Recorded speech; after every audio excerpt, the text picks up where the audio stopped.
Oh, what you watch? Look what you watch. Know what you watch. Choose the right thing to watch. And this enough to watch. Sticky Stucky Sweet TV with Keith Gargan, Facebook and YouTube. And that enough to watch. The movie star fly take off from Pelpa Time TV. So that boom. A big sound, a big tune. Ja oli Emmanuel I boy. Ja Gideon, I'm a Gideon. The Gideon, I'm a Gideon. The Gideon, I'm a Gideon. Well, Gideon go busting out them head again. So much oppression poor people face right now. Them crying out for freedom. Them crying out for free speech. Then said them want to stand up like them black liberators, like Malcolm X and Martin Luther and the ancient monarchy will come pave the way, sir. Free up black people from me tear down them fence, yeah. Gideon, I'm a Gideon. The Gideon, I'm a Gideon. The Gideon, I'm a Gideon, well, the Gideon go busting out them head. I listen, I the power of the Trinity. Give us the teaching of His Majesty, and we know war, not every... Blow, Mr. Gargan, blow. Blow till me dance up me toe.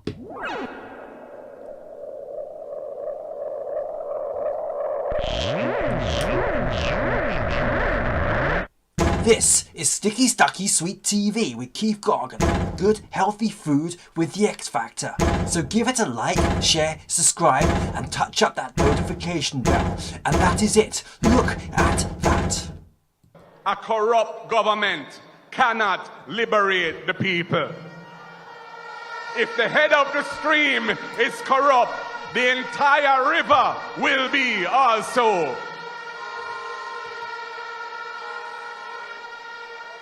I do not support corruption. Corruption takes money away from children's education. It deprives hospitals of basic necessities. It means that roads are not fixed. Corruption deepens inequality. It siphons off taxpayers' money to make a few cronies richer with the political connections instead of benefiting the people.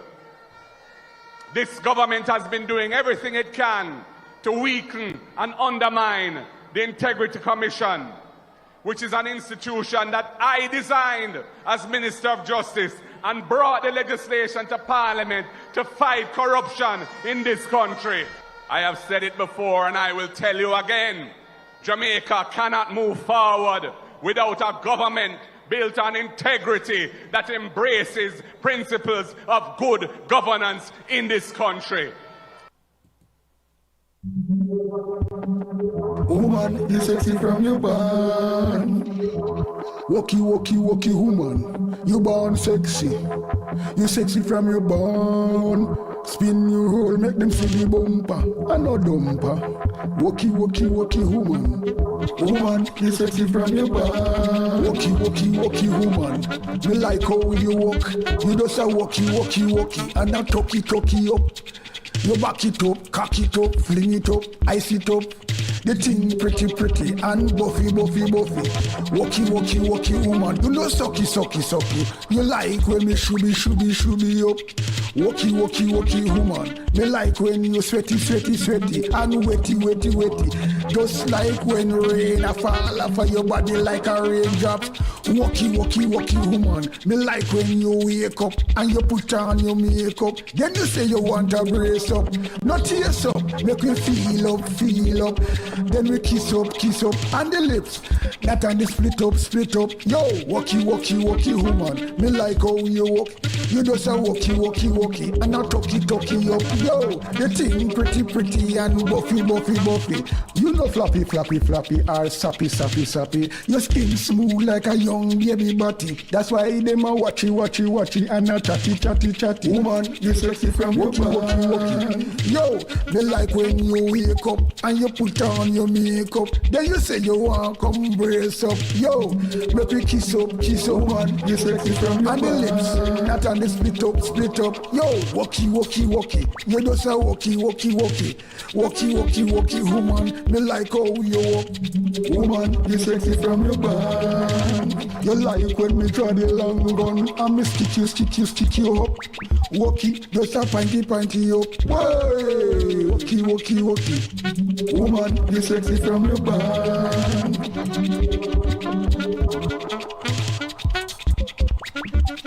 Woman, you sexy from your band.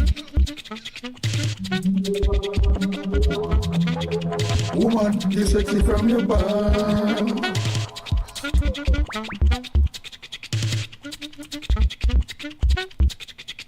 Woman, you sexy from your band.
Up and running, up and gunning.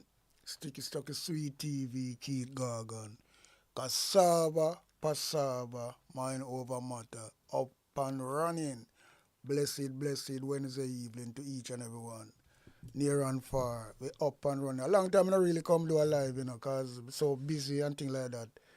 A weeks now, I'm try, sometimes I try to do a live and try, due to how the video really kind of long, I try to just abandon it there, man. But anyway, this is one thing where me really have to me set up from other day and we never have time to really, so I go really come live to do it, but it really, I have to get it out of the way. And we are talking about this lady named Audrey Marks. Because, me always look upon her in a parliament, and it's like, say, me know this woman. Well, never say me know her, but it's like something, to myself, me as a penetrator, because she sit down in the parliament and she not say nothing. She does a smile and a little evil face. And that's the truth, because a pretty woman, them kind of really, but yeah, anyway, that is not the case. The case is this. This is a woman who know her family, them good, Yeah, man. When I say I know her family, them good, she come from decent family, And me kind of check and do my research now. Me a lady from St. Mary, phone from a program other day, and I say, well, for her family, them is definitely PMP, the whole family of them, which is true. Because I never know, say, well, Claude Marks is her father. Claude Marks is somebody, when me 8, 9 year old I got to school. Them man, they was one of the young man, them 27, 28 or whatever, in them 20s. And his father buy him a truck, Aston truck, brand new truck. The Marks them. You have Alfred Marks, that's his father, right? You know the whole family of them, we go to school. So Claude Marks now is a man where used to be one of the wildest men. When I say you can't call him gallus, you know. Because them people are kind of some brown skinned people. And Claude Marks was wild. Because true, as a young man them time, you never know what a vehicle, you know what I mean? So when you have a truck or any type of vehicle, so you have to talk about middle class. So they're not people that hungry, right? But her father, Claude Marks, them are real Scotch PMP. Them defend that. Them man all used to be councillor, right? Them fight with PMP to the end.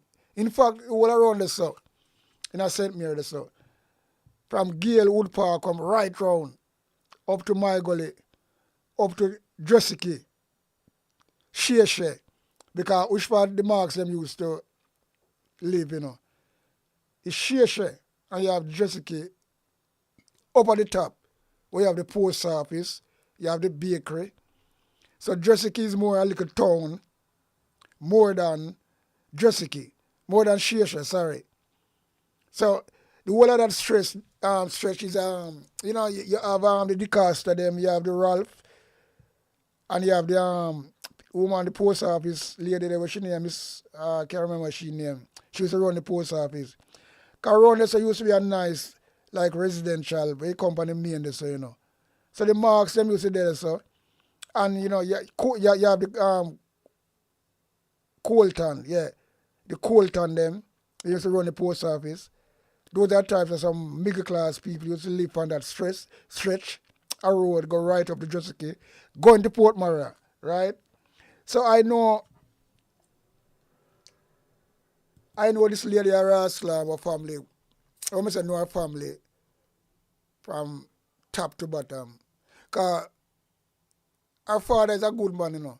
Because you see her father now, Claude, as a young man, when we are come from school, because people used to have truck, you know. You have, I tell you what truck you have up there. So you have a guy named Marty Murphy, used to have a little truck.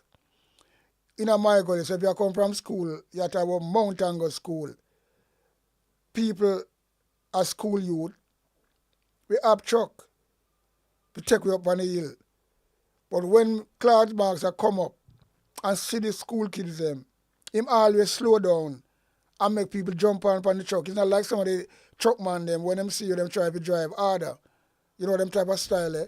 So that man was a really good man. Her father. Her grandfather is a man where him have a shop as well. And him treat the school kid them good.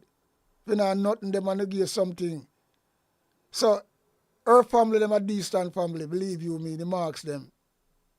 And you know, we can confirm that, you know. I don't know if we couldn't get if I couldn't get Cherry.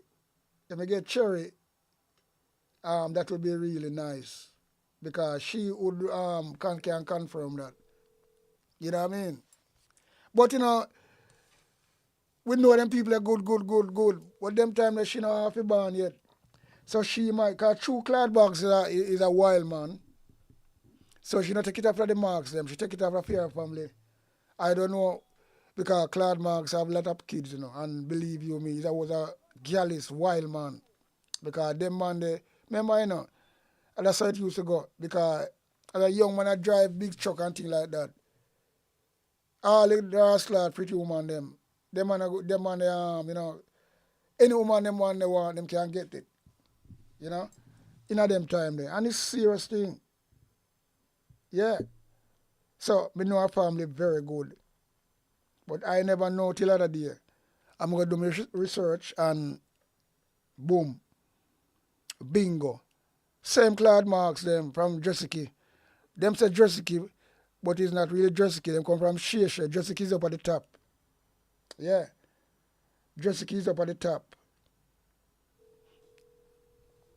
And them have them business, them have trucks and things like that. But this type of kind of then she don't come from a bad family. Yeah, she don't come from a bad family. Yeah, when we want to ask the Cherry, do you know Do you know the lady when name in a parliament name Audrey Marks? Yeah. So you don't know well you're gonna really look on Audrey Marks or you know Claude Marks though. Claude Marks, you know Claude Marks, don't it? Well a Claude Marks daughter, you know. Yes, I just find out the other day, so well then when we were youth and I say when Claude Marks in father buy me truck. Right? Remember when the father buy me truck? How old him was? Yeah. Let me say you don't know. You did all on me, you know. Come and say me you see when Claude Marks no man, them time when I one of the youngest man of a truck, remember? He was a young man with a truck and you know what I mean and things like that. And remember I say Claude Marks was a wild brother, you know. And he was a PMP as well. PMP. The whole of them man around us was a PMP. And so he's like the lady who phoned up other day and I tell her say well then their family from St. Mary. Cause me set it up, me read it up and they must say Dressicky, but they never live at Dressicky, they live at Sheshe. Down the road, you know, Dressicky up at the top. And the father named Ralph Mark, innit? Yeah, man, the father have a shop. The Marks, them, man, them time. Yeah. Yeah, man. Yeah, big shop near Colton, them. This Colton, them is around the post office. So them are house right on this, and big house down there as well. I don't see the Marks, them still live. So this lady are now in a parliament, Audrey Marks. She in a lot of hot water and things like that. So it's like, I say, I look on her right now and you know, them people are brown skinned people. And, you know, so me look on her all the while and I say, that woman resembles someone. Although I never know her because she come after. But a lot of kids Claude have, you know what I mean? A lot of kids them have. And, you know, but, you know, me just realize, well, then, oh, you see, this is a small world. So I'm looking for this lady and I say, well, then I know me I realize. So she named Marks. So Claude Marks' daughter. I don't know if it's the young or the young one. I share the last one and things like that. Claude Marks, kids them, the bigger kids them supposed to be older than she anyway. You understand? The bigger kid them supposed to be older than she. But at the end of the day, because so well then I know my father good because you see Claude as well too. When he come up on my gully and people are coming from school, him slow down and make people up on the truck. All the kids them. It's not like some of the driver them who like Murphy, you know Murphy in it? Yeah, Marty Murphy. When him come up and see the school kid them like we are now, they know him know we're gonna up the truck, you know, him speed up, you know. That's how him stay, you know. So him one of them type of person. But Claude was a decent brother. He never do them things. When I come up and see him, I go slow down and make people jump on him truck. So he was a good youth, good brother. And he was a real PMP. The whole of them are PMP. Around them time there. Him and the cast. Like all of them are the cast are PMP too, you know. The cast and where the one where the truck at Dressicky as well, where name Stanford. Glenn Stanford. And the Stanford brother of my gully, a PMP as well, do you know. So that was a PMP area. So that's why the lady say other day say the whole of Fair family is PMP. So Claude Marks will not turn him grave at the family to how she have behaved. But you know that's go, but you know we just call the federal and say, well then you can verify what me I say, you know what I mean? With the Marks them. Yeah, but you know, Claude Marks was a good man. His father was a good man. The whole family of them. Especially as a youth when I grew up and things like that. So when the lady phone and said that, they say, look, the family was a good, she come out a good family. And yeah, she come out a good family, and that's how it go. But everybody have them choice, yeah, man. But it, to how she really behave in a parliament and I tell lie and really get in a hot water. It's like you know find that with our parents them, you know what I mean? Mm.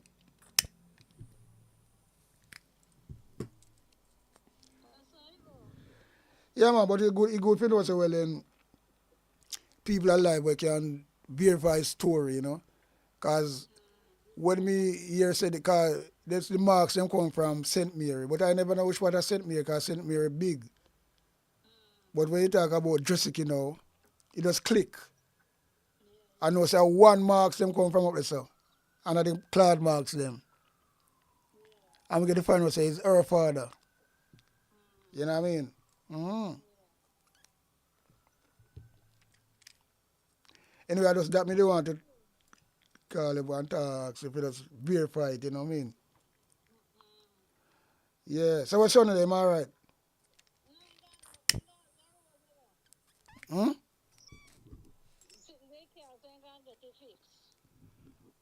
What am I care?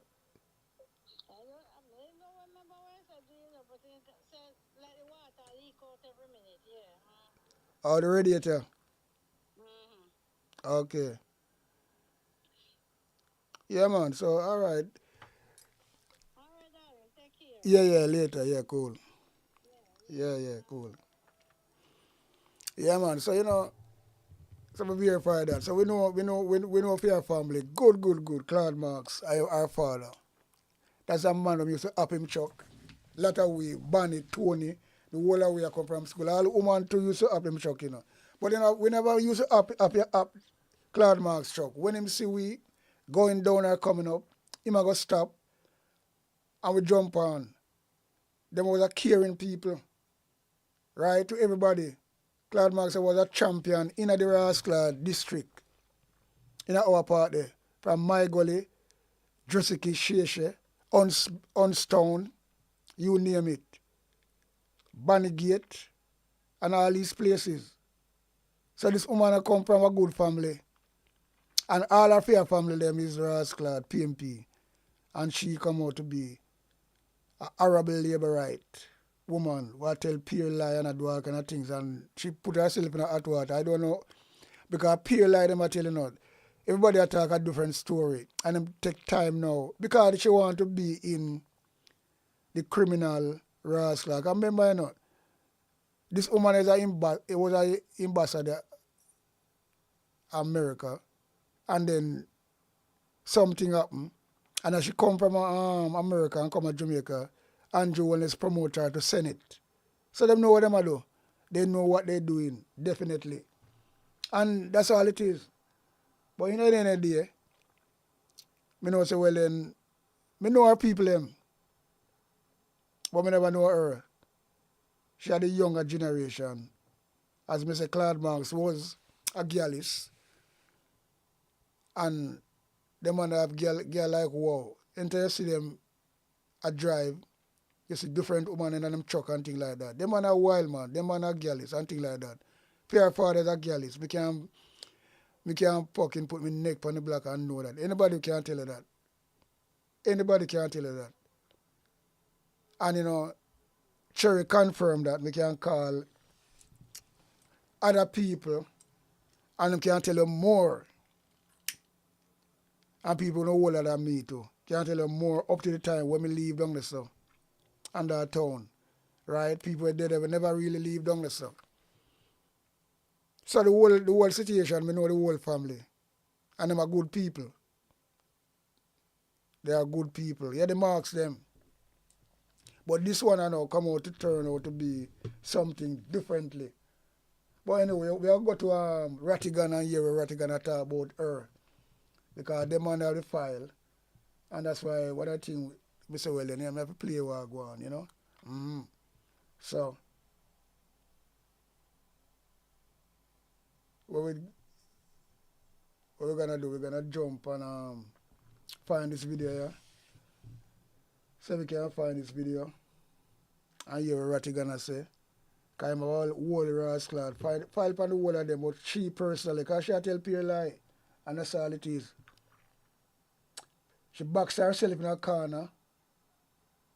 And believe you me, it not pretty. Box herself in a rascal corner and a deep hole. Yeah man, you call it deep rascal hole. Yeah, you call it deep rascal hole. Think of it in any other way. And I say this because I've watched her. And those of you who've watched her, those of you who never begged no friend from her, those of you who are truly independent and honest, you'll agree with me. She acted like she was Jamaican royalty on the backs of the taxpayers, Jamaican taxpayers. There's some things that happened between 2016 and 2023, but we'll let those go for now. We'll let those go for now. In 2023, you remember what happened? The US government assigned a same-sex couple to serve the State Department assigned a same-sex couple to the embassy in Jamaica. And they have to present, or the person who was working, who was assigned to the embassy, had to present the credentials. And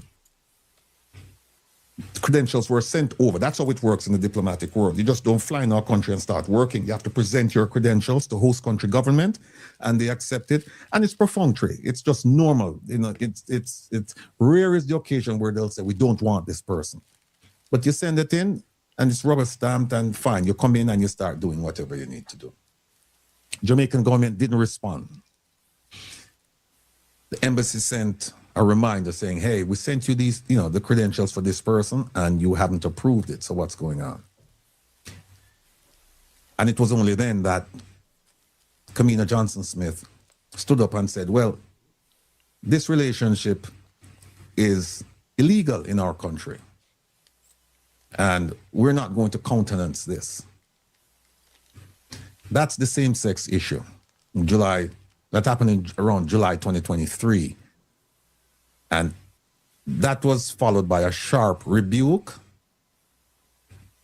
And then in January, because the same-sex issue started around July, in January, the travel advisory was increased, if you remember. And it stayed that way in July, because every 6 months they revisit the travel advisory. And as you know, the travel advisory is an advisory to Americans planning to go to Jamaica. And it means what it says. It's a travel advisory saying, don't travel because of crime and because of the health sector. If you get sick, you're going to die in Jamaica, because the health service, the health service sector is just poor. So the travel advisory, and people were noticing this and said, oh, this has something to do with the same-sex issue, right? And then the same-sex, Audrey Marks and others were also told that, you know what? We're going to ask you to leave America, because we have a rule that you're only supposed to be here 5 years, and we can grant extensions, but you've been here long enough. So, because by then, she was here longer than 5 years. And they said, no, all of you from the Jamaican establishments across the United States, if you've been here longer than 5 years, you have to go. So that was a problem right there. And if you remember, Audrey Marks was such a failure that she started asking the diaspora to write letters to their representatives and to the State Department to help out, to have them decrease the travel advisory from a 3 to a 2, if you remember. All right, now, here's what Audrey Marks said. She said back in July 2024, she said she was following the Republican convention, or the Republican campaign, and they had a manifesto, and the manifesto had to do with the America First policy and the mass migration policy. She said, I noticed something. She said, I noticed that there was something here about the America First policy, and I thought that we could benefit from it. She said it was a what the word she used? You'll hear her. She said it was a policy that went against the normal migration policies, the ones that they used to follow previous administration. And she said, I thought that Jamaica could benefit from it because as my job as an ambassador is to look at policies being formulated in America and see how best, we can work with them so that they don't affect Jamaica. So that was July 2024. Then remember in November 2024, we had an election. And Donald Trump was elected for the second time. So now Audrey Mark said, you know what? I'm so proud of myself because I was thinking about this America first, and now it is being made into policy. And she said, I have to come up with something. And that something I'm going to come up with, it's called the Structured Migration Program for Economic Development. She gave it another name, you'll see, over time. But that was her brainchild. That was her contribution to the American policy. Well, that was her contribution to Jamaica based on the American policy. She's like, I'm going to come up with something, Jamaica, that we can benefit from this policy, this America First policy. She didn't tell us what the America First policy was, She didn't tell us that. We're going to show you. Essentially, what it says is that, what it means is what it says. America first. The hell with everybody else. America first. So the Trump administration, they were very clear about this policy. They didn't hide. They made it clear.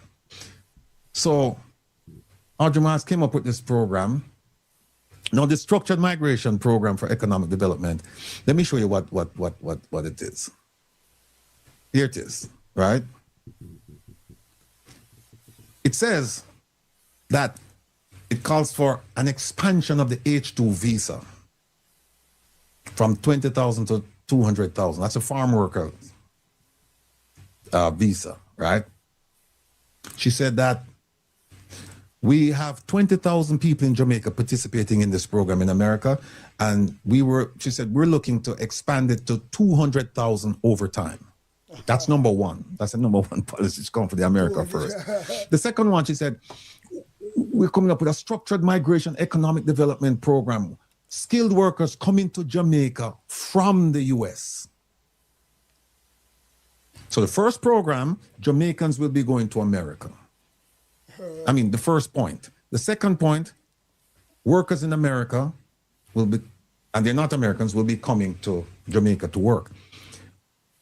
What most people didn't hear was that these people are deportees, not Jamaicans.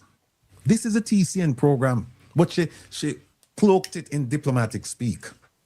But you're going to hear her say it. You're going to hear her. I'll break it down for you.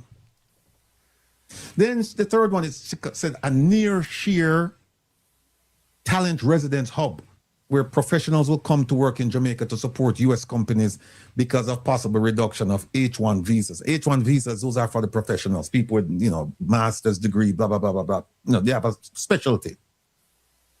What she didn't tell you is that America, President Trump came up with this policy saying that American companies, you're not going to ship work offshore. You're going to keep that here because if you do that, there'll be an enormous penalty. Given the American government's posture on that, what do you think is a possibility that this number 3 is going to be successful for Jamaica? Then she come up with number 4 is a nearshore logistics hub, building on Jamaica's location, port, special economic zone, and relationship with the U.S. That's all gobbledygook, means absolutely nothing, people. Nothing. Then the 5th one, enhance cooperation on security, drugs, guns, trafficking networks, and transnational crime. That's what she says. That is not Audrey Marx's bailiwick. She don't know nothing about them things here. And I keep here saying transnational crime. It's transnational organized crime. How do I know this? Because I was in charge of transnational organized crime for the FBI for Africa, Asia, and the Middle East. I was the unit chief for that unit. Everything having to do with transnational organized crime came through my unit. Me have to see it. Me have to know. Me have to sign. That One of was the reasons why you might be suitable for the ambassador position. But I won't get into that. I'm just saying. All right. Kevin and Fulmerton. All right, let me tell you. We could have stopped right there and just said that we heard from sources in the Prime Minister's office that there are 3 people being considered for the position of ambassador to the United States. As you know, Ambassador Anderson demitted the post and is now in charge of NARA. So the position is vacant. The 3 people. One is Lisa Hanna. Everybody has heard her name. The second one is the former DPP. And we mentioned this back on Wednesday night. We mentioned this. And the third, and this is what I'm being told by sources, that somebody brought up my name and said, look, we think Rattigan would be ideal for this position because he's worked in the American system. He knows the people, he knows the culture, he knows the thought process. He would be ideal for this because he could hit the ground running. Whereas if you send somebody, they're going to have to ask where's the bathroom and try and figure out all of this stuff. You know, Rattigan worked in Washington. He knows his way in and out of these things. He would be a tremendous asset to the country. I don't know if it's true that my name was recommended. I'm just telling you what I was told. And that the Prime Minister said, I don't want to deal with him. I don't want to hear nothing about about. Former DPP, though. Paula Llewellyn, yeah. Former Where that Paula? Huh? Former DPP, really? Former DPP, Paula Llewellyn. Yeah, that's what we're hearing. So since the Prime Minister won't consider me, Mr. Prime Minister, if you really don't let your arrogance get in the way. If you're really thinking about Jamaica, you know, you need to look at Rattigan more carefully because I think I'd be the most experienced person that you have in the foreign ministry. I'm not gonna do that, man. And and the most experienced when it comes to foreign affairs matters and law enforcement / intelligence. You're looking at him. So that's where we are. But don't hold your breath. Don't hold your breath, my people. It's not going to happen. It's not going to happen. So let's get back to this chart here. So these are the 5 things that Audrey Marx drafted. Foolishness, all foolishness. Now, let's get back to it. She did that back in January, right? There it is, January, broad corporate proposal. Then in February 2025, we have Prime Minister Holness. He gave a speech. We're going to show you all of these things. And his speech went to the heart of the American doctrine, America first, or the Monroe doctrine, or as the Pete Hegseth said, the Donroe doctrine.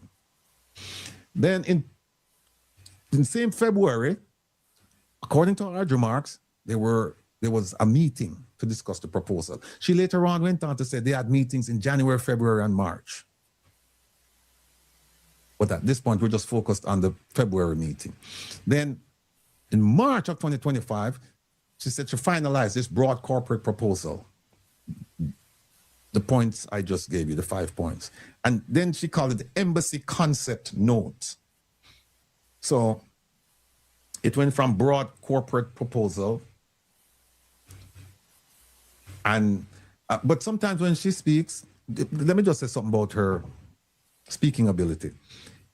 She doesn't pronounce her words properly.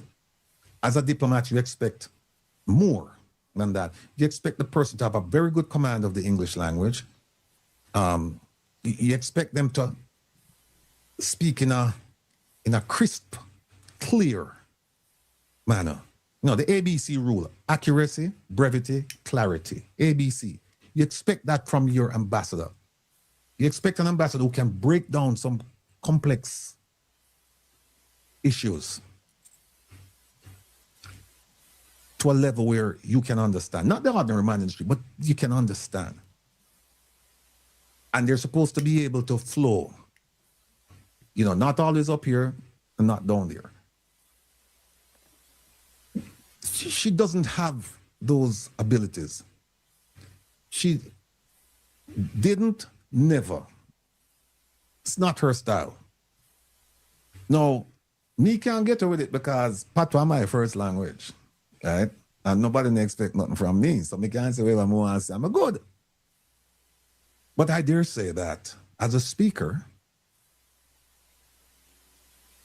and I'm not bragging, but as a speaker, I can hold my own. Can't say the same thing for the ambassador. And you'll hear it. And she's not a good reader either. She's not a good reader. You know, that's true. Yeah, when you're speaking to Americans a certain level, that high level, you don't say America. America. America. You don't say America. Particularly when English is the official language of Jamaica. And you are the senior diplomat in the Jamaican Foreign Service Corps.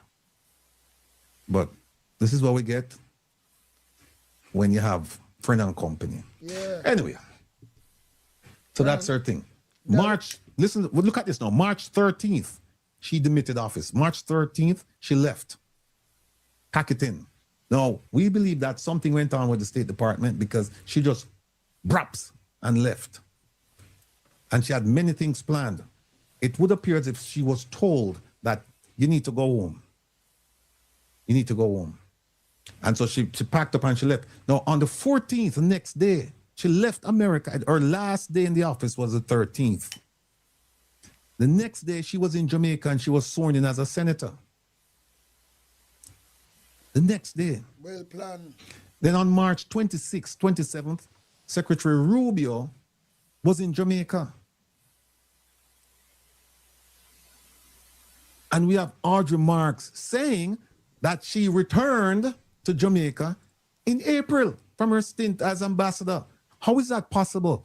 You left office, your last day in the office was March 13th. You were in Jamaica on the 14th to be sworn in as a senator, but then you say you returned to Jamaica on the 25th. In April. I don't know what's going on here with her. Maybe she'll work with some science. I don't know.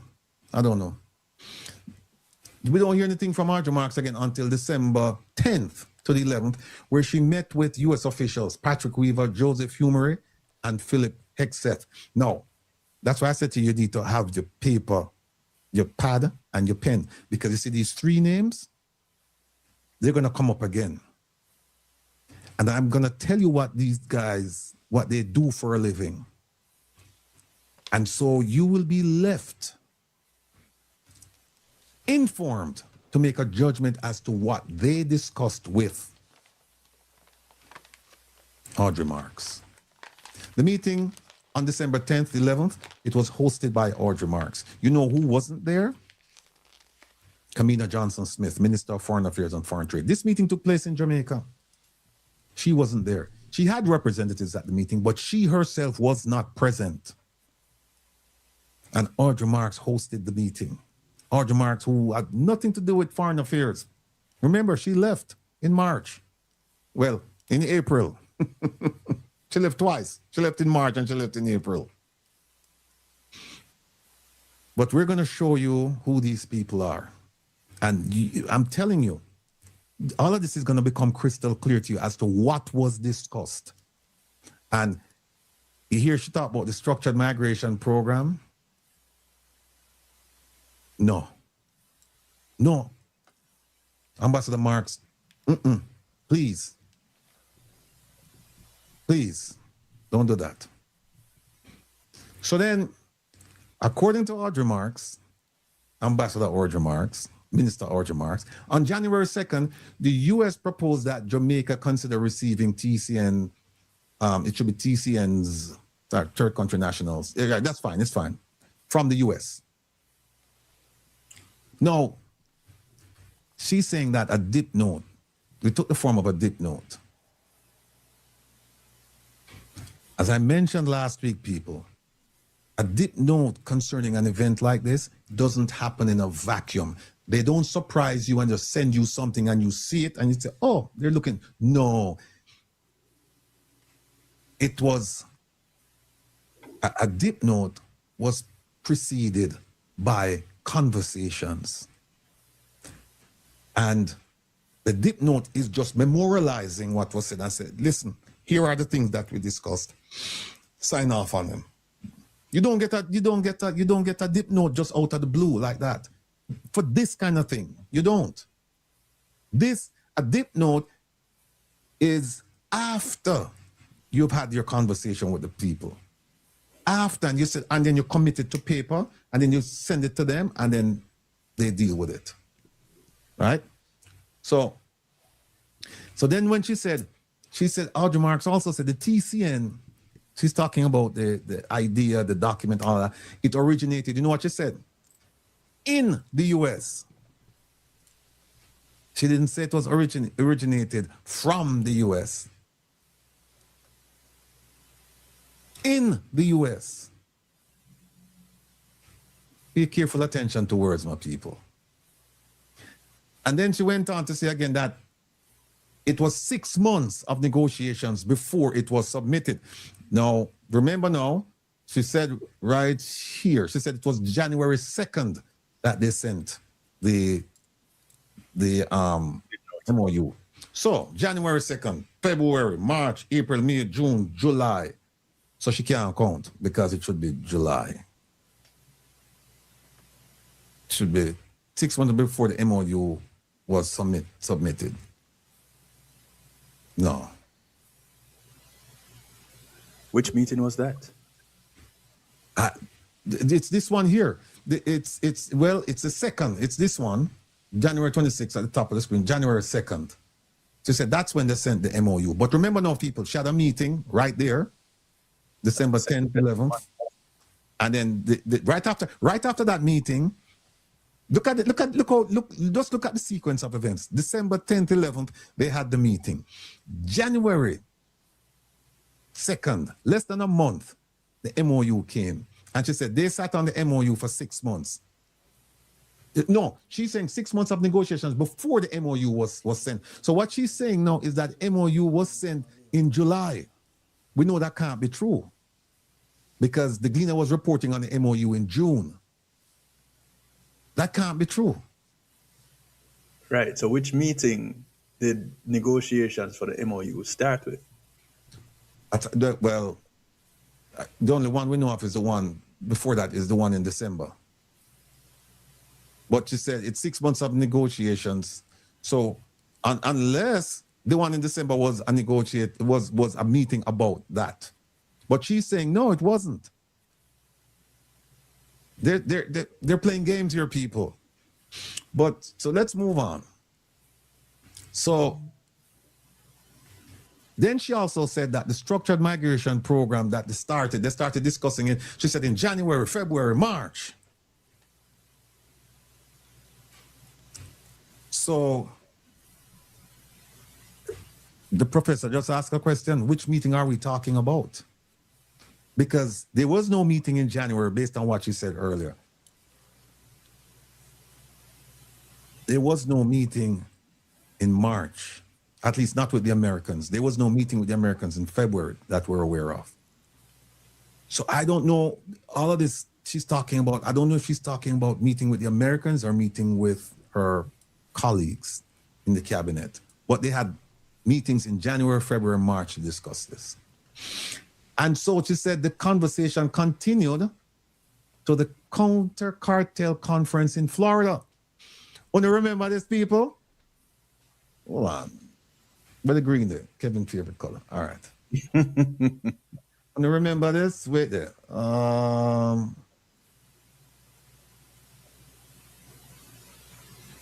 With the December meeting there. I think probably them name up. Hold on there. December 25? Yeah, December. Keep going. Oh, all right, here we go. Look at this. People, remember me tell you about them name here. Patrick Weaver, Joseph Humery, and Philip Hegseth. That's December that they met with her in Jamaica. I'm not even going to tell you who these people are. I'm going to let them tell you who they are, right? But look here again. That was a December meeting, you know. Look here. The same people, they had a meeting in a Florida with her in March. There it is. The same people. And guess what? Guess what? These people are not State Department people. These people are assigned to the Department of War and Department of Homeland Security. And they're going to tell you that they're involved with mass deportation.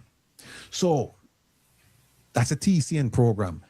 Was that what they discussed on December 10th, 11th, 2025? Because you're going to hear from them at this meeting, at least one of them, March 2026, 3 months later. Less than 3 months later, you're going to hear from them. No, that's the 5th. The 7th of March, President Trump announced something called the Shield of America, which followed the conference. The conference was a counter-cartel conference. And the Shield of America is part and parcel of that counter-cartel conference. It's designating individuals, gangs, cartels as terrorists, as a clear and present danger to the United States. And then we get to hear June 16th. That's when the Gleaner said, wait a minute, we are in possession of a dip note, an MOU, talking about Jamaica offering to receive up to 10,000 deportees. And we didn't know anything about this. We as a people, you have to give the American government credit. They made no bones about it. They were open, transparent, honest. They said, this is what we want to do. Marco Rubio said it, the president said it. But our prime minister and the ministers around him, they either didn't say anything or they come out with a bunch of lies. All right. And then they said, oh, we are conflating the structured migration program, which is a Jamaican construct, with the TCN, which is the American construct. How is that possible? So, let me move this, you know. Now, Kevin, what I'd like to do, I just wanna just give the people just a little taste before we go to Minister Chang. I just want to give them a little taste. Continuing on the theme of American forthrightness, right? That's one. And believe me, people, Kevin, I look at me and say, I never that was plan. Kevin, Kevin, I look at me and say, I know that was the plan, man. With the plan to do something else. But, all right, listen to this, people. Listen to this. Oh, sorry. Here we go. What them there? All right, here's one. Build American, buy American, and hire American. That's what we're going to be doing. Kamala's economic agenda rewards outsourcers and punishes American workers by making it economically impossible to manufacture in America. What I'm promising today is a total pro-American overhaul of our tax, regulation, and trade systems to promote domestic production and punish those who ship jobs and factories overseas or to places like Mexico. So tell me, how is she coming up with this nearshore logistics and saying that that America is going to, and the nearshore talent residence hub, America is going, companies will be putting people in Jamaica to work. American companies will be putting people in Jamaica to work. It's not going to happen. Here's another video. Here's another one. What we thought we'd do is a self-deport, where we're going to pay each one a certain amount of money, and we're going to get them a beautiful flight back to where they came from, and they have a period of time And if they make it, we're going to work with them so that maybe someday, with a little work, they can come back in if they're good people, if they're the kind of people that we want in our company, industrious people that could love our country. And if they're not, they won't. But it will give them a path to becoming, to coming back into the country. If they miss that limit, they're going to be taken out of our country. And they will never get a path to come back in. And it'll be a much tougher process. And it's called self-deportation. Here's the third one. In our country illegally can self-deport the easy way, or they can get deported the hard way, and that's not pleasant. The Biden administration exploited the CBP-1 app to allow more than 1 million aliens to illegally enter the United States. Now my administration is launching the CBP Home app to give people in our country illegally an easy way to leave now and self-deport voluntarily. If they do, they could potentially have the opportunity to return legally at some point in the future. But if they do not avail themselves of this opportunity, then they will be found, they will be deported, and they will never be admitted again to the United States, ever again. You're never coming in. All right. No, so you hear what's going on there. Very clear. American companies will not be sourcing or taking American jobs away from Americans. No, it's not going to happen. And this idea about people coming from the U.S., skilled workers, they're deportees. And based on what we heard from Marco Rubio about prioritizing the people being deported, you are going to get the worst ones. You're going to get the worst ones. And let me just say this to you, my people. Minister Chang was asked a question.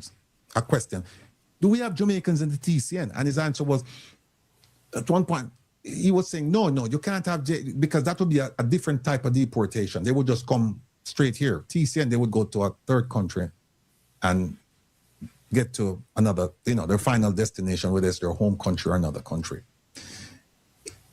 He didn't tell you that there was a Jamaican who was deported to Eswatini, formerly known as Swaziland, a landlocked country in South Africa. He didn't tell you that. And that man was eventually sent to Jamaica. So now understand what a Jamaican was in the TCN program. But here's something better than that. Another Jamaican was sent to Eswatini this week. Another one. And the first one, we'll show you the document. The first one, the State Department was saying, well, we never get any documentation or any communication from the Jamaican government indicating that this man was a Jamaican. And my minister, my minister, Kamina Johnson-Smith, said that, well, we weren't aware that this was going on. And the man spent 2 months. 2 months in a maximum security prison. And in Bal Sotil, because him said, no, we're no better than yard. I have to go home. And eventually, he went home. Well, no, there's another one there. There's another Jamaican there. And we have these numbskulls running around feeding us garbage instead of doing what they're supposed to do. If they had good relations with the State Department, they would know ahead of time that this is coming and they would be able to avert it. Audrey Mark said that's what her job was and that's what she did. BS. BS. Where me I go now, Kevin? Oh, me I go to thing now, Minister Chang. I'm going to the question and answer. Okay. Someone in the chat said this was my cousin. Who was your cousin? Which one? The one that's here now? Hold on, where the one? Hold on, Kevin. Let me find the one where they know. Where am there? We put him up, right?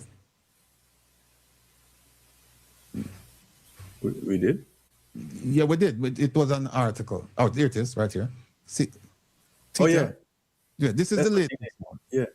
This is the latest one. And see, Look on the date on this. Look on the date on this. Here it is. Jamaica expelled from the US to Eswatini. And look at the date. 9th of July. See there? A Jamaican woman is crying foul after her husband was deported to Eswatini by the US under its third country nationals program. Her husband, 64-year-old Junior Alves, was among 11 deported to the Southern African country on Wednesday. This Wednesday. There it is right there. We could just move that right now, because I mean, could just listen to this. Oh, so the first one, As you asked. Bill. It's a cousin of one of our. Let me share the first one. All right, hold on. Where is the TCN? There's a State Department. There's a document here from the Democrats in the Senate. You remember that?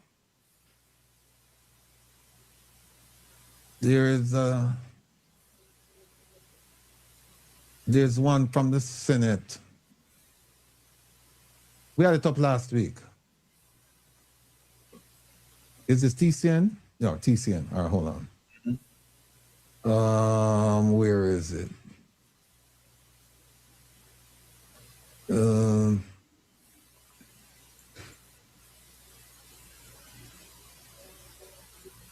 Yeah, there is one.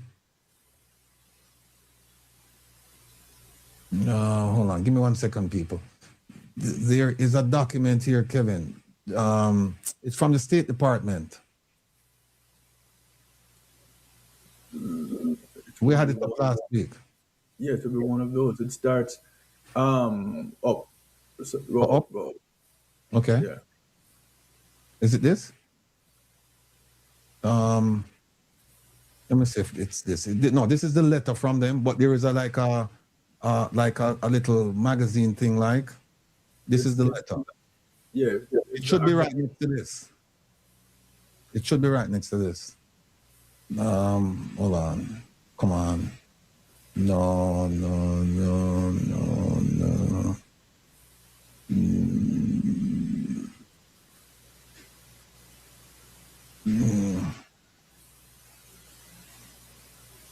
No, it was. All right, so these are the sets of articles. No, it is an article from it talks about the third country national program. Yeah, which is the one from the State Department, and there, go up. It's higher up. All right, let me go right. All right, there we go. Is it this? No, that's not it. Hold on, people. These are Jamaican articles. Don't come on too far. So up there, we're looking at the counter cartel articles. It would be among those. Designating commitments to countering. No, it's not here. International merchandise. No. Stay with us, people. We're coming.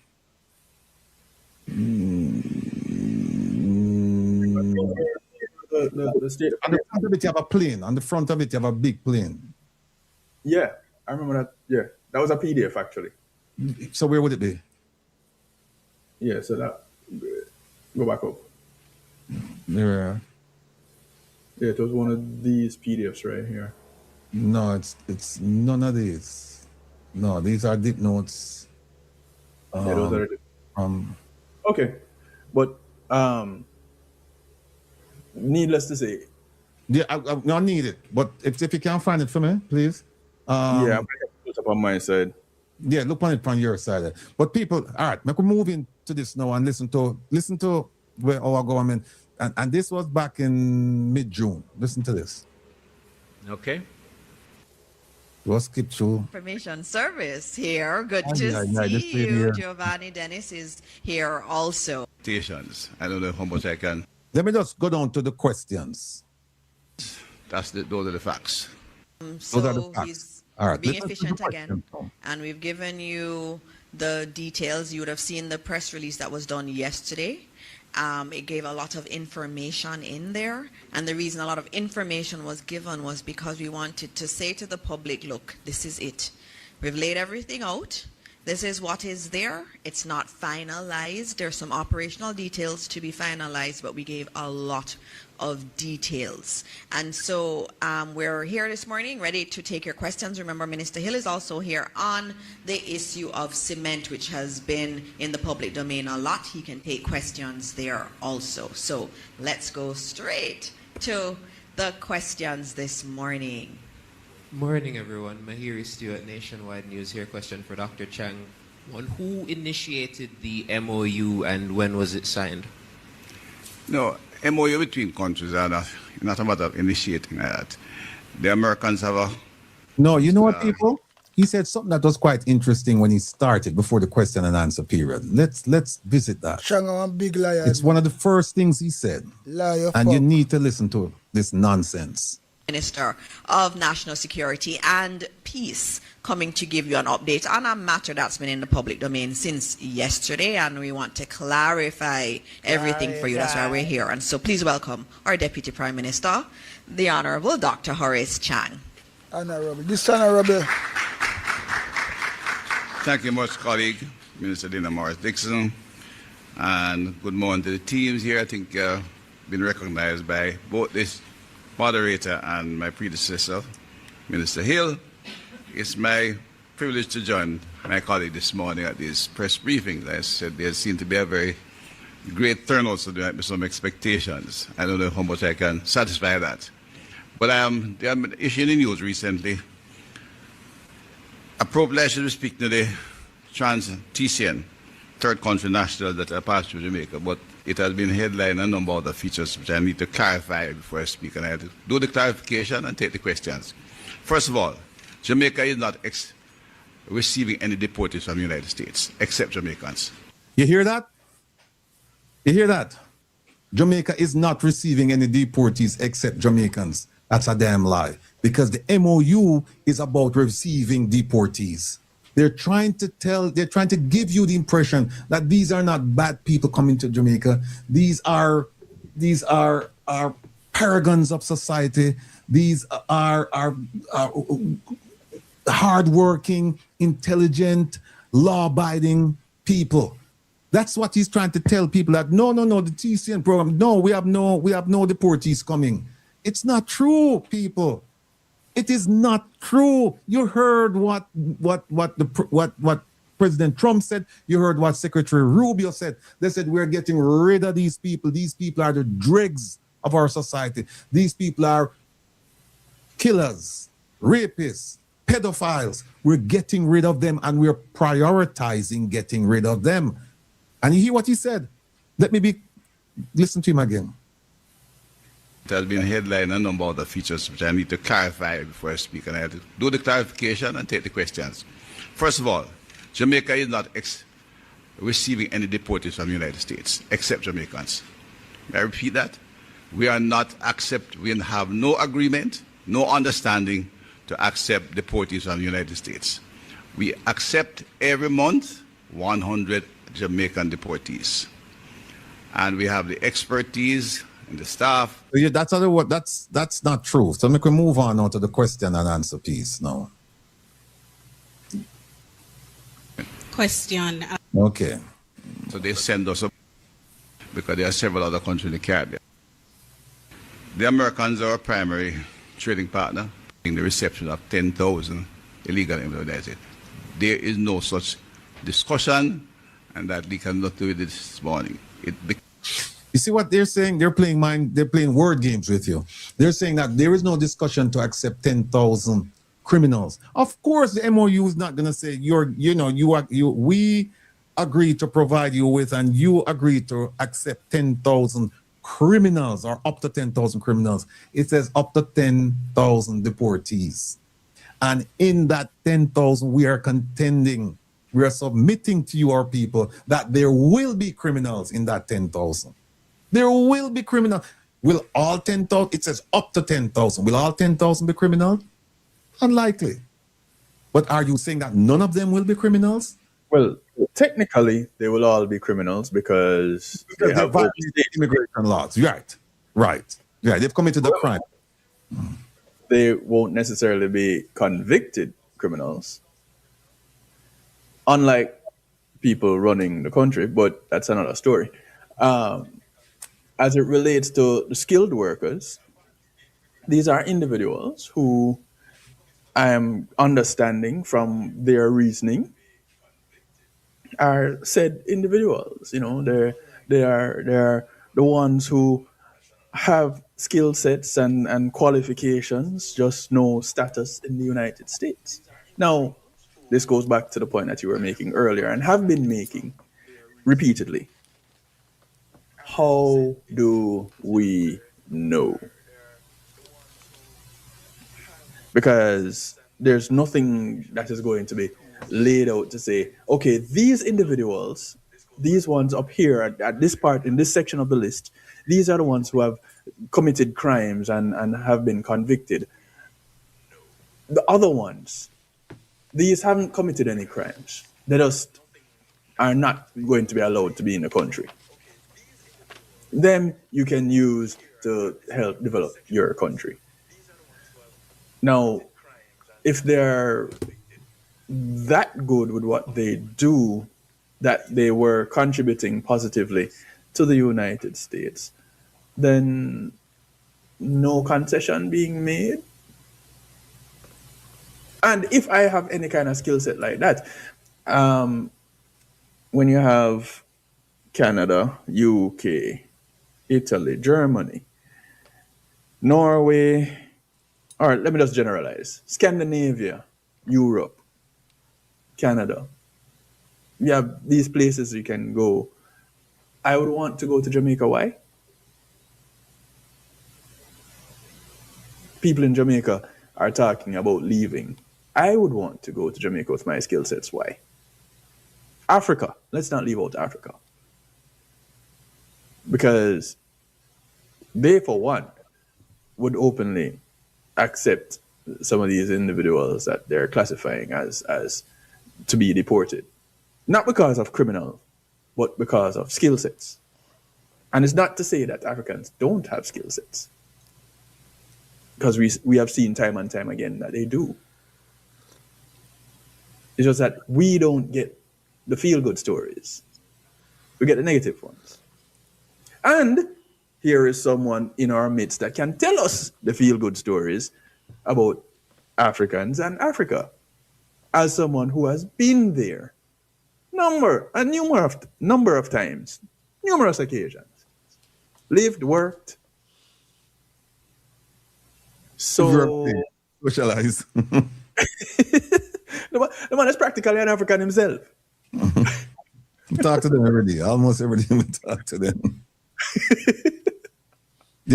But let me just quickly run through this, because the one thing we're going to get through today is the American version of this. The Jamaican piece, if we don't get through it today, it's fine. But at some point, we'll cut it off and go to the American piece. All right, here we go. Came part of the discussion because it is known that we were discussing the third country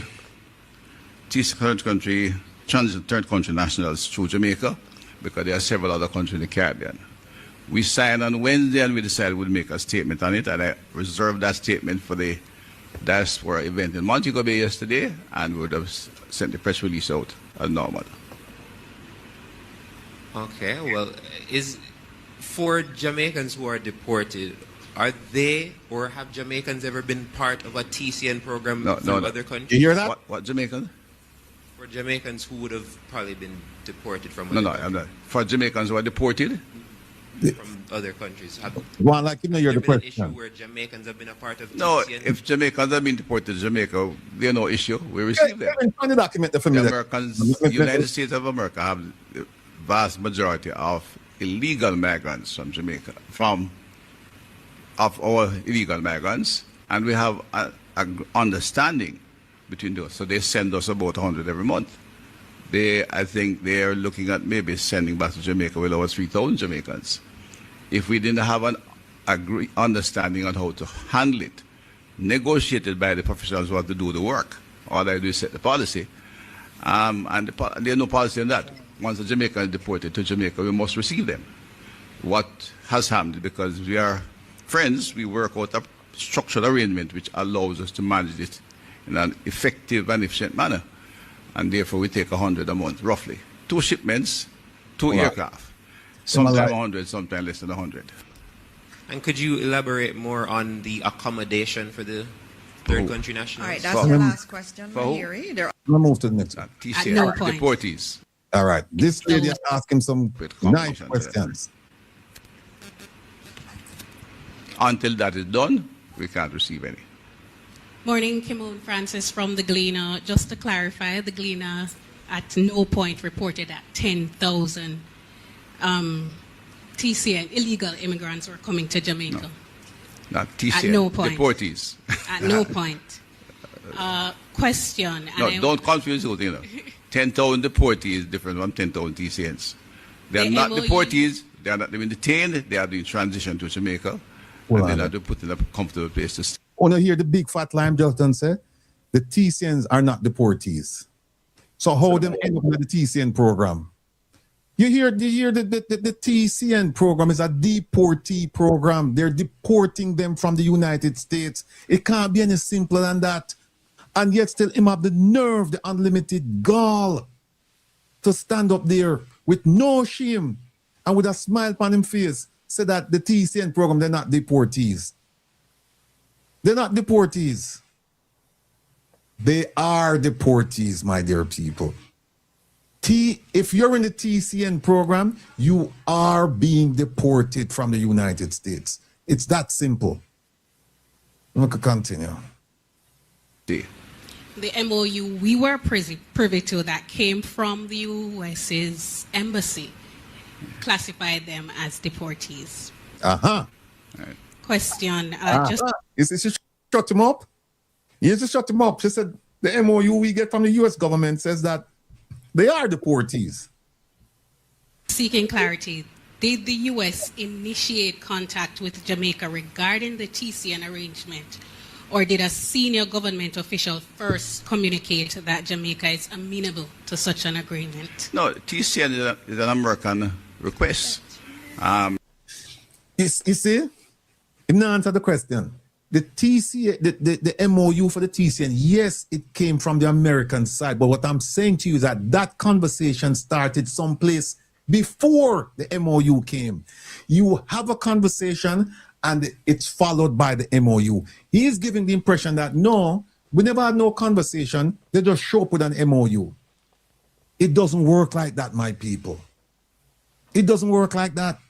What they don't want to say is that we initiated it, whether it was in December when Audrey Marks chaired that meeting or some other time.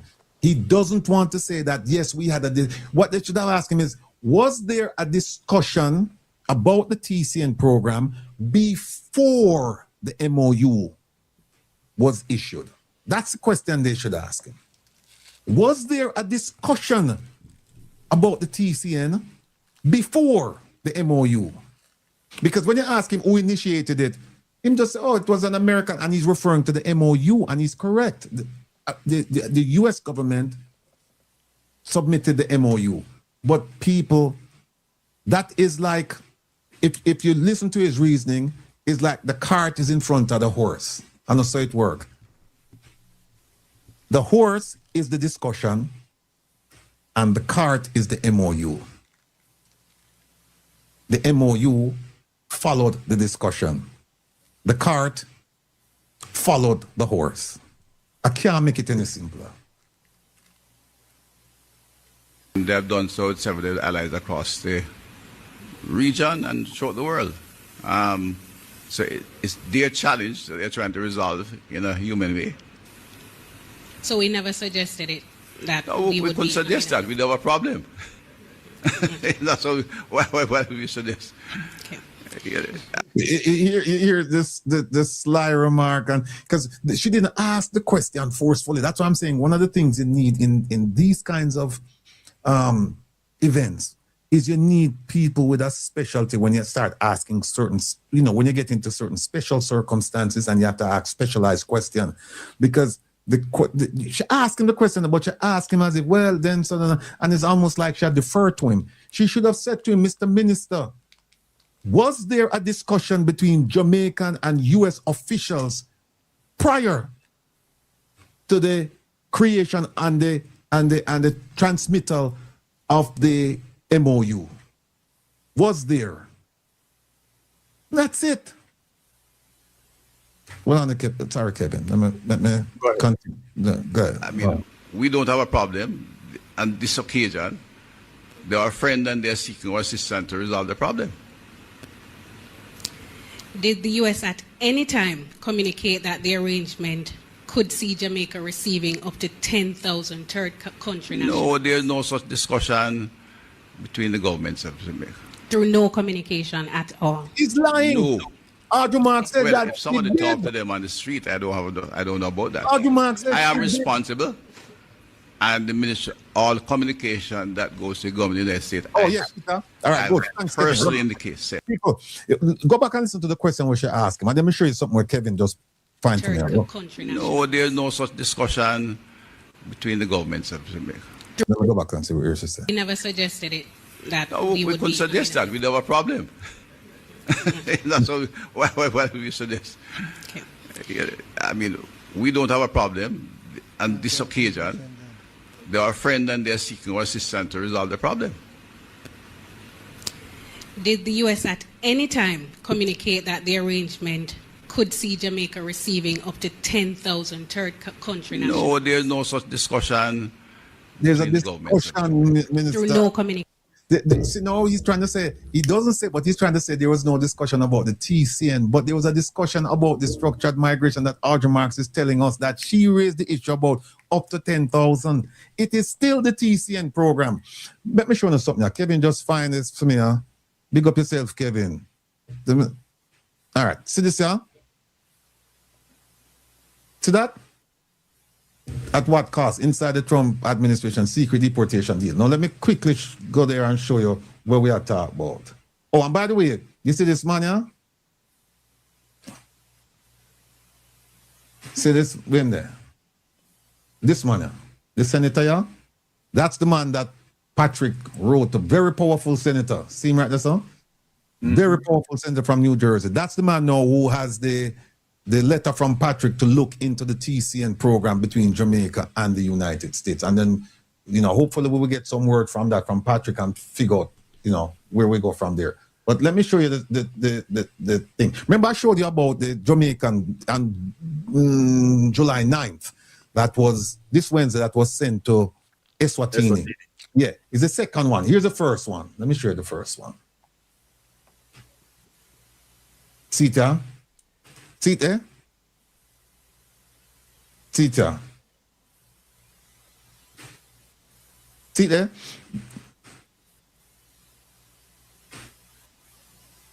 See it there? Him left from the USA to Djibouti, East Africa, and end up in Eswatini. And then from Eswatini, them send him to Jamaica. Want to see that? That was the first one. We have the second one who is in Eswatini. So this one and the first one, him actually make it. And the question, has Jamaica been involved in the TCN program? The answer is an unequivocal yes. See it there. And look, not show you something, which part them said them talk to. Tita, the Trump administration sent a Jamaican national to Eswatini at an estimated cost of more than $181,000. Weeks later, that individual was flown more than 7,000 miles back to Jamaica on a series of U.S.-funded flights. Now, let me show you. There's something I want to show you where them say that they indicate that what's her name was aware of it, and she come out and Tita. All right, this is the one. All right, Tita, here's the story. It says, big it up, yeah. Weeks after the Trump administration sent a Jamaican national to Eswatini, he was flown back to Jamaica. All right. Here it is right here. This Jamaican national, Tita Jamaican national, had been placed in a cell in ICE custody with other Jamaican nationals in the United States. All the men were called to leave the cell except for this individual who was then placed on a flight with 4 men of different nationalities and sent to Eswatini, despite his deportation orders to be sent to Jamaica. See there? And it says, Jamaican officials, this is Kamina Johnson-Smith now saying, it was not true that their country had been unwilling to take their nationals, stating the government has not refused to return refuse the return of any of our nationals. So the State Department, ICE, they're saying, look, Jamaica government said they didn't want him. And that's why we sent him to Eswatini.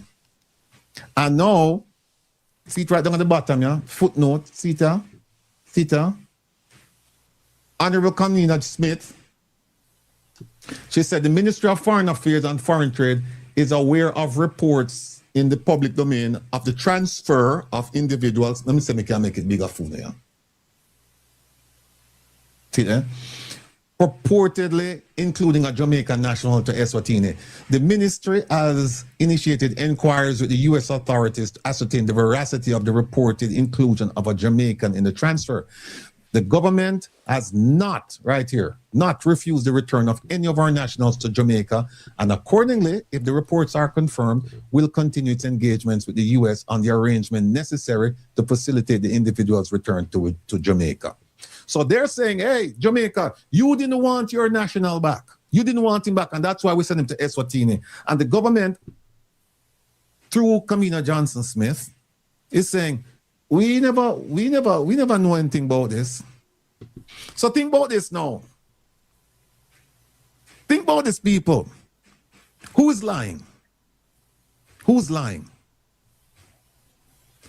And if you listen to this carefully, if you say, well, the US is lying, then the next question is, then how can you believe them when they tell you they're sending you clean, nice, decent, upstanding people, law-abiding people under the TCN to Jamaica? If you said you're lying here, then how can you believe them when they tell you that they're sending these people there? And if you say the ministry is lying, then we said they've been lying all along, and they continue to lie. And that may very well be true, even if the US is lying, that the US government, the Jamaican government is lying. The Jamaican government is lying. So thank you, Kev. So people on the seat, right? That's all. That is the first Jamaican that went to Eswatini under the TCN, and there's a second one there. So anybody who's telling you that Jamaicans are not involved in the TCN program, like Minister Chang said a while ago, run them where? Run them, Kevin. I could go on. At all. No. Okay. Well, if somebody talk to them on the street, I don't know about that. I am responsible, and the minister, all communication that goes to the government of the United States, I've personally in the case said to the diplomats, it goes to the Ministry of Foreign Affairs. Kevin. So now, if all of these communications go through the Ministry of Foreign Affairs, where is the Minister of Foreign Affairs? Where? Things are coming to Not in attendance at any of those meetings, though. That's for sure. Something that sounds right. So we know where she is by saying where she's not. Right?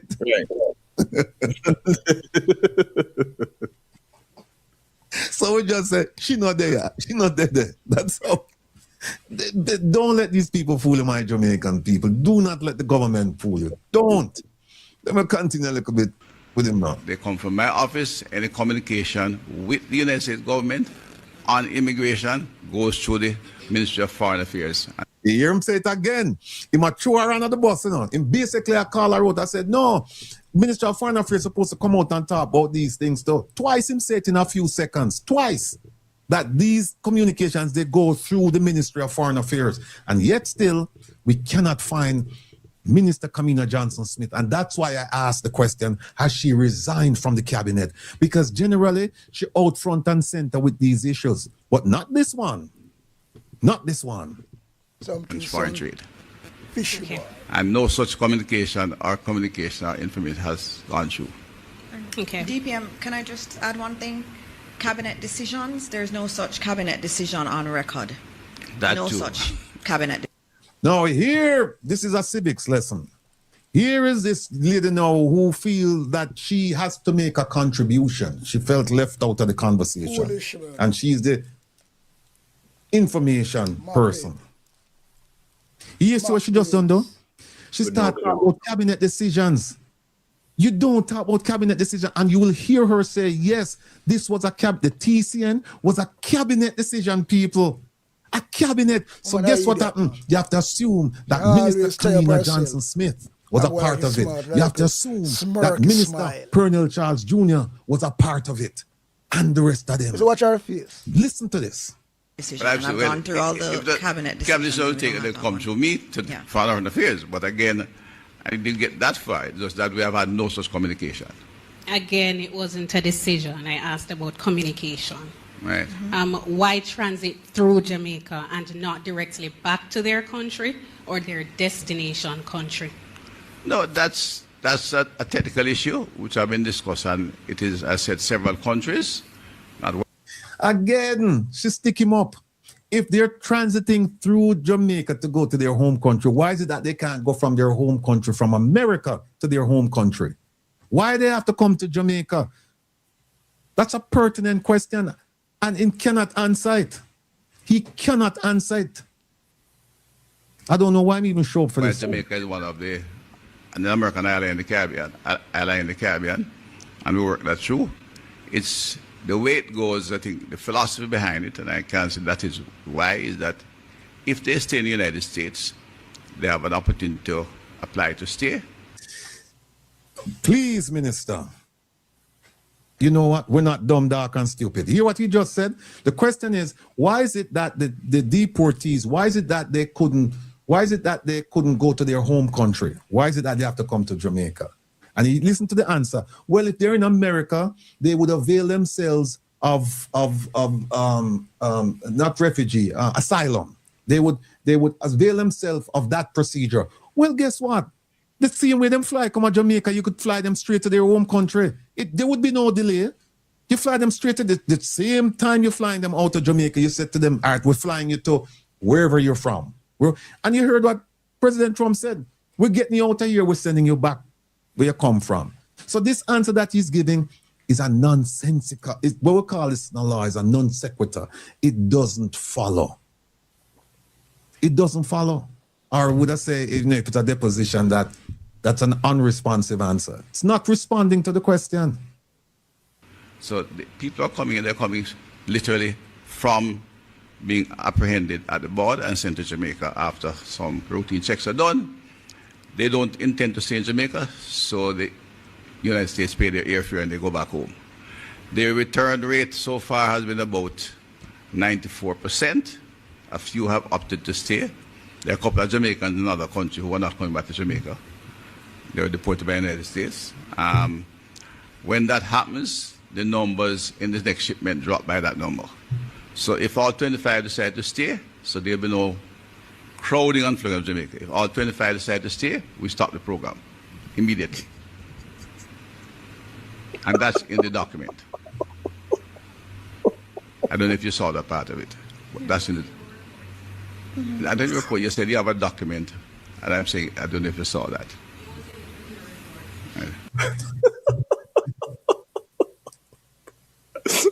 Somebody come and get the promos, please. Right. Let's go to the next question. You know what you call that? Following the shiny object. In the answer the question at answer the question. Him throw out this bright light with all kind of things and send over here, but we don't fall for that nonsense around here. Our Burton, 18 degrees north. Good morning. For how long will the MOU last? All right, let me skip Zara. In addition to this money, in return for doing this to help out our ally? First of all, the initial bill will be paid by our IOM, so there's no revenue to come to Jamaica. The idea. Hear what he said? Jamaica is not getting any remuneration out of this. Yes. We're not getting any money. What she didn't ask him about was benefits. She's asking about money. She should have asked him about benefits as well. But he said, we're not getting any money out of this because IOM, International Organization of Migration, which is a UN type organization, that the US government will pay for this thing through them. So no money to the Jamaican government.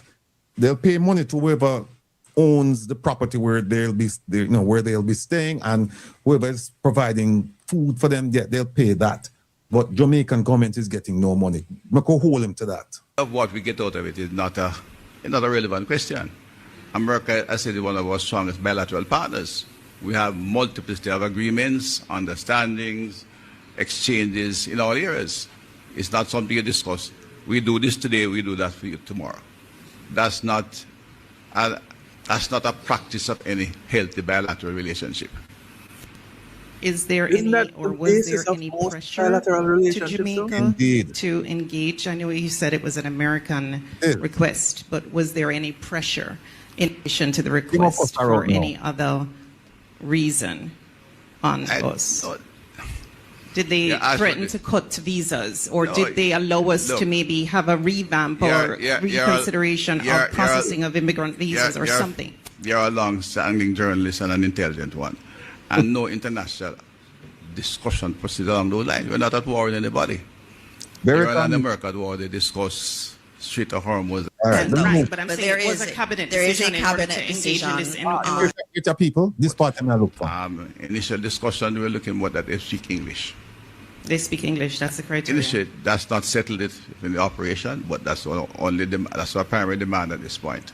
I think there's a question in front of you. I saw her hand go up first, and then Hold we'll on. go back. And just confirming, it's a cabinet decision, you said, right? Sorry.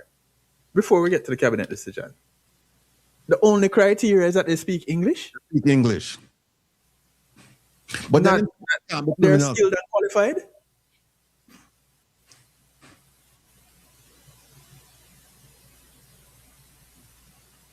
I'm just saying.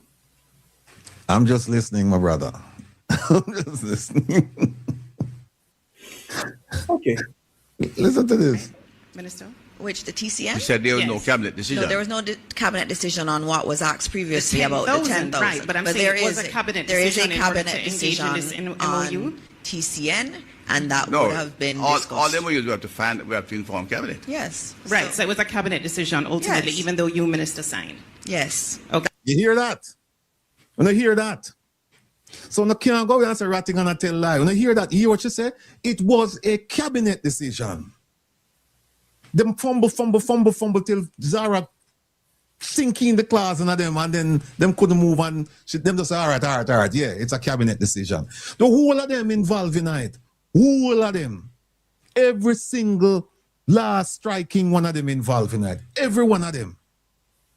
That's how MOUs work. You have to take them to cabinet. I'm a creature of cabinet. Okay. It doesn't, anything I do on behalf of the government have to be approved by cabinet. Hear that?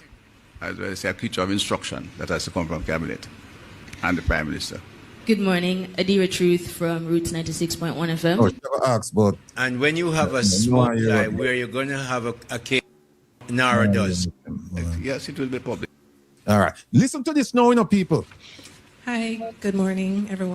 Listen to this, and I want you, when you listen to this, I want you go back and remember where Audrey Marks and with the Prime Minister and where all of them said. Listen to this.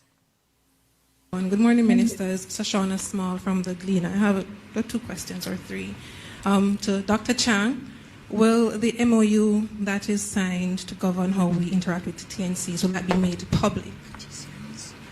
Will the MOU? Be made public. It's a public document. Hear that? Hear that? Why nobody can see it? The man Is said, that no, invisible public document. And then when you play Audrey Marks say, no, we normally don't release these documents. We don't talk about these documents. You hear what I'm saying? It's a public document. And you're going to hear him say, there is no reason why it can't be released to the public. Listen to this. Now come on with him. Two questions or three. To Dr. Chang, will the MOU that is signed to govern how we interact with the TNCs, will that be made public? Will the MOU? Be made public.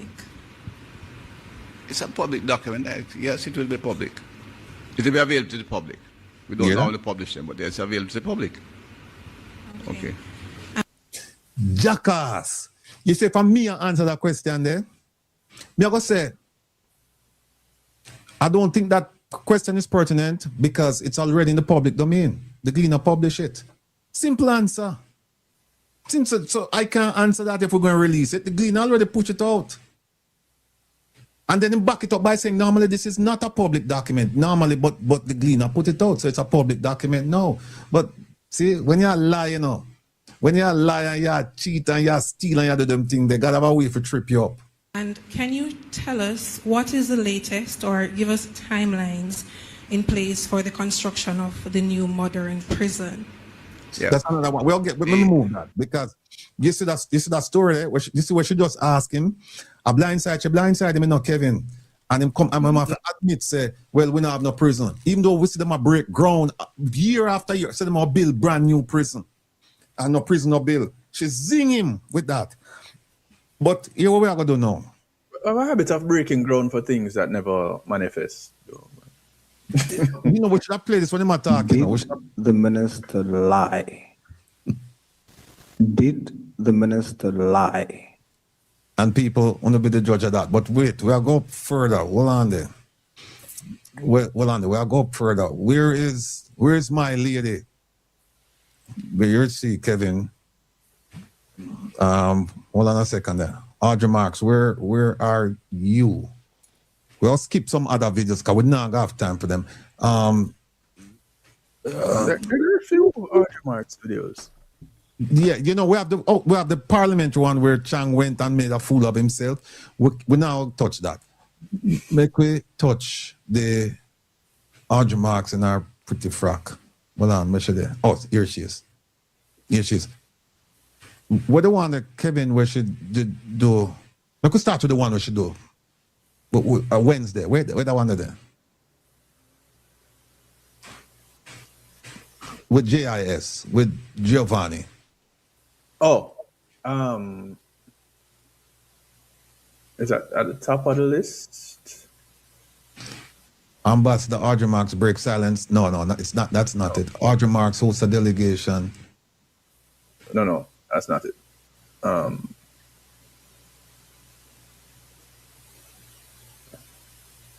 Where's your screen there? Audrey Marks. No, it doesn't start with Audrey Marks. That's the one with the Prime Minister. I see her. No, that's not her. That's not it. Let me put that one there down there.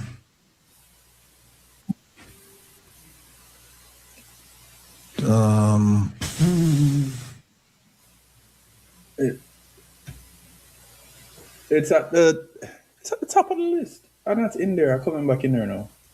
Yeah, I don't see it. That's about the one that I have right here is with her with the delegation. No, man.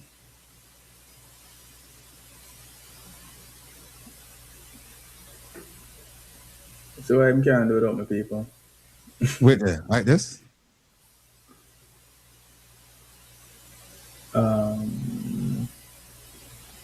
I shouldn't have come here, so sorry. I should have gone where you are. Yeah, I'm in the seat up there. It is transforming Jamaica. No, that's not it. Got the chap in a green jacket right this up. Oh, no. This is the one where Giovanni has said. Yeah, JIS. So why it missing now? We don't know. OT, if you have it, you can fling it up. Hold on there. Is it this one? The third country national has explained. That's what it is. All right. Fling it up there for me. Never up on the screen there. Hold on. All right, let me move it. Let me move it. Hold on. You find it? Yeah, I have it. I'll drop it in. Good.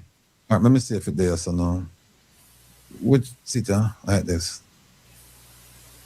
All right. Let me start with this first. Let me see something, yeah.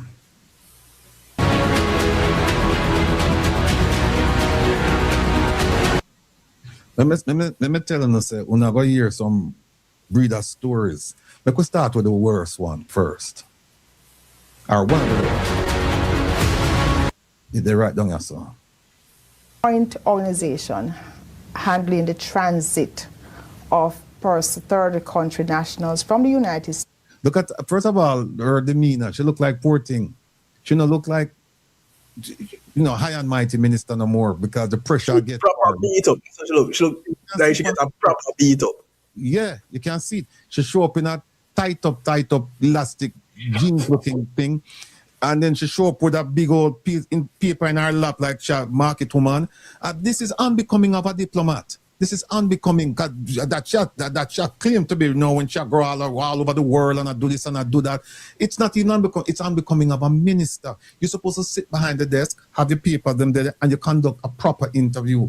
What she tried to know is that she come down to the people's level. That's what she said. Now I go communicate with my people, but it's not genuine. It's not authentic. Listen to this, yeah. Through Jamaica. The 7 days maximum. Apologize and admit that they have told a lie, and we have to continue pushing back until more people understand that it's not. Who tell lie? Everything you hear, you can take up. They have come on my social media pages and others to say, you sell out the country, you are getting money to buy your business, all kinds of nonsense. Before coming back to Jamaica, I get... All right, here it you now, people. Listen to this, because I have a theory on this. Listen to this. So many offers to serve in international organizations, large companies. Let me start. She said just before coming back to Jamaica, which we're not sure if she meant March, when she demitted office, and she left the 13th because on the 14th she was installed. Right, next day, and then she said, "No, I returned in April." So we're not sure which one of the two dates them she talk about, or if there are two Audrey marks. We don't know. But she said this one here, you look on the screen. She said, "Before I left, I received offers to work in international organizations and private companies." Listen to this foolishness. Coming back to Jamaica, I get so many offers to serve in international organizations, large companies. Up to January this year, I got an offer to be an executive at a high level, not doing half the work I'm doing now, for a base of $2 million US per year. That's about what, 320 million Jamaican? I'm not here working for money. I'm here doing national service. Well. I've spoken to people who have known this lady for decades. Maybe me should have talked before you talk, Go ahead. People. How much do you love your country? I really love my country. I really love Jamaica. There's no way, as loving as I am of my country, I'm going to be offered an executive position earning $2 million US a year to go work for Jamaica, when I can get my $2 million a year job and send my money, go help out a community in Jamaica and do more for a bunch of people than I would in my Jamaica position. Who? Me? After living in the US for a period of time and working in the US for a period of time, must go back to Jamaica when I can stay and be a millionaire. A millionaire per year? You must be madding. Provost, back to you. All right. Well, she must be madding because in the interview in the video we're gonna play after this, she said, "I'm not a crazy person," or whatever. Yes, you are. Are you lying? Yes, are you lying? Because here's what happened, and the professor is right. You could stay in America, make that $2 million, and send half of it home or whatever, and take care of your community, take care of a lot of people, do a lot of things with it. But here's what happened: we don't have any international organization head that I know of making $2 million. Maybe they do, but I say it's very few. But she wouldn't be included there. And she said she got a job as an executive. Not the CEO, otherwise she would have said CEO or CFO or chairman or whatever. Just get a job. And she turned down a $2 million base. It's $2 million plus. She turned that down and went to Jamaica in March or April to work for 100 and something thousand, doing twice the amount of work she would do for 2 million? I ask all of you this question. How many of you would do that? How many of you would take a job paying $100 and something thousand and do twice the amount of work? Lift up that, pull up that, drop that, wheel that as again. a job that was offered to you for $2 million plus. So you need to be 2 point something. Here is my take on it. I'm speaking about me now. And I'm sure when I speak for me, I'm sure a lot of you will follow. Follow the reasoning. The only way I would do that, I'm a patriot, but here's how I would do it. I would do it, Kevin. I would do it. I would walk away from a 2 million plus job to go to Jamaica. Here's how I would do it. Me often know, say when me go to Jamaica, me I can make back that 2 million a year. And if me have a business, and me here say Nara with trillions of dollars, I go through, and me and the Prime Minister are friend, and me have a business where me can get money through that business, disburse the money, then I would do it. I would do it. Here's why. Audrey Marks just received control over Paymaster. That is a fact. NARA was just passed. That is a fact. NARA is going to be responsible for projects $15 million and up. And the Prime Minister can dictate to the CEO, the two of them can decide where they're going to spend the money. And the money doesn't have to be spent on resilience. It can spend on building a new House of Parliament, a new stadium, a new this, a new that. 15 million is the minimum. Audrey Marks has Paymaster. Will Paymaster be used to disburse some of those funds to contractors, subcontractors? And if so, what is the percentage that she's going to charge? People, I'm just saying, trying to figure out what's in this woman's head that would have her say, I'm going home because of national service. I'm going home to make $120,000, $130,000, doing twice the amount of work compared to a job that was offered to me for 2 million plus. 2 million plus. All I'm saying is, yeah, man, I want a too lion wicked, man. 2 million. There's no way. She don't have no qualification to get a job in America to get $2 million a year. The only people get the money there, executive in a bank and them things there, and especially if them shareholder happy and things like that, and them make money. And people who, like, those are the people who get those type of money. You run people place like Tesco brand who can make the business really turn over and things like that. Then people get the money. Audrey Marks no have no rascal knowledge of nothing like them things there. Because when she be an ambassador, it's just like friend thing, Because that is all our go on, really. So she doesn't tell a lot of pokey, but she have a job for $2 million. $2 million a year? Oh, come on now, man. And you come back to Jamaica. Because them know what it, just like Vals, them know what in it for them. Because they know it's a criminal organization, so them know them gonna rascal enrich themselves. And that are going right, I don't know the Jamaican people them sit down so quiet still. But these are the facts for Ratican read out and the research when find. And these are the truth. Because them tell pure lie. A little man who don't do research can really figure out that as well. If you have any common sense. Seriously. But that woman, man, but the whole of them, the whole of them is corrupted and telling pure lie. Then I'm saying every liar is a thief, and that's all it is. Yeah. Auditor General, I want you to watch Paymaster, and I want you to watch NARA funds, how those funds are disbursed. Please, because it makes no sense what this woman just said. All right. What else she said upon that thing? She said, look, let me move this, because we play this on Wednesday, and we're pressed for time. Listen to this. This is the one I want to listen to, people. Let me move that one here. Wait there.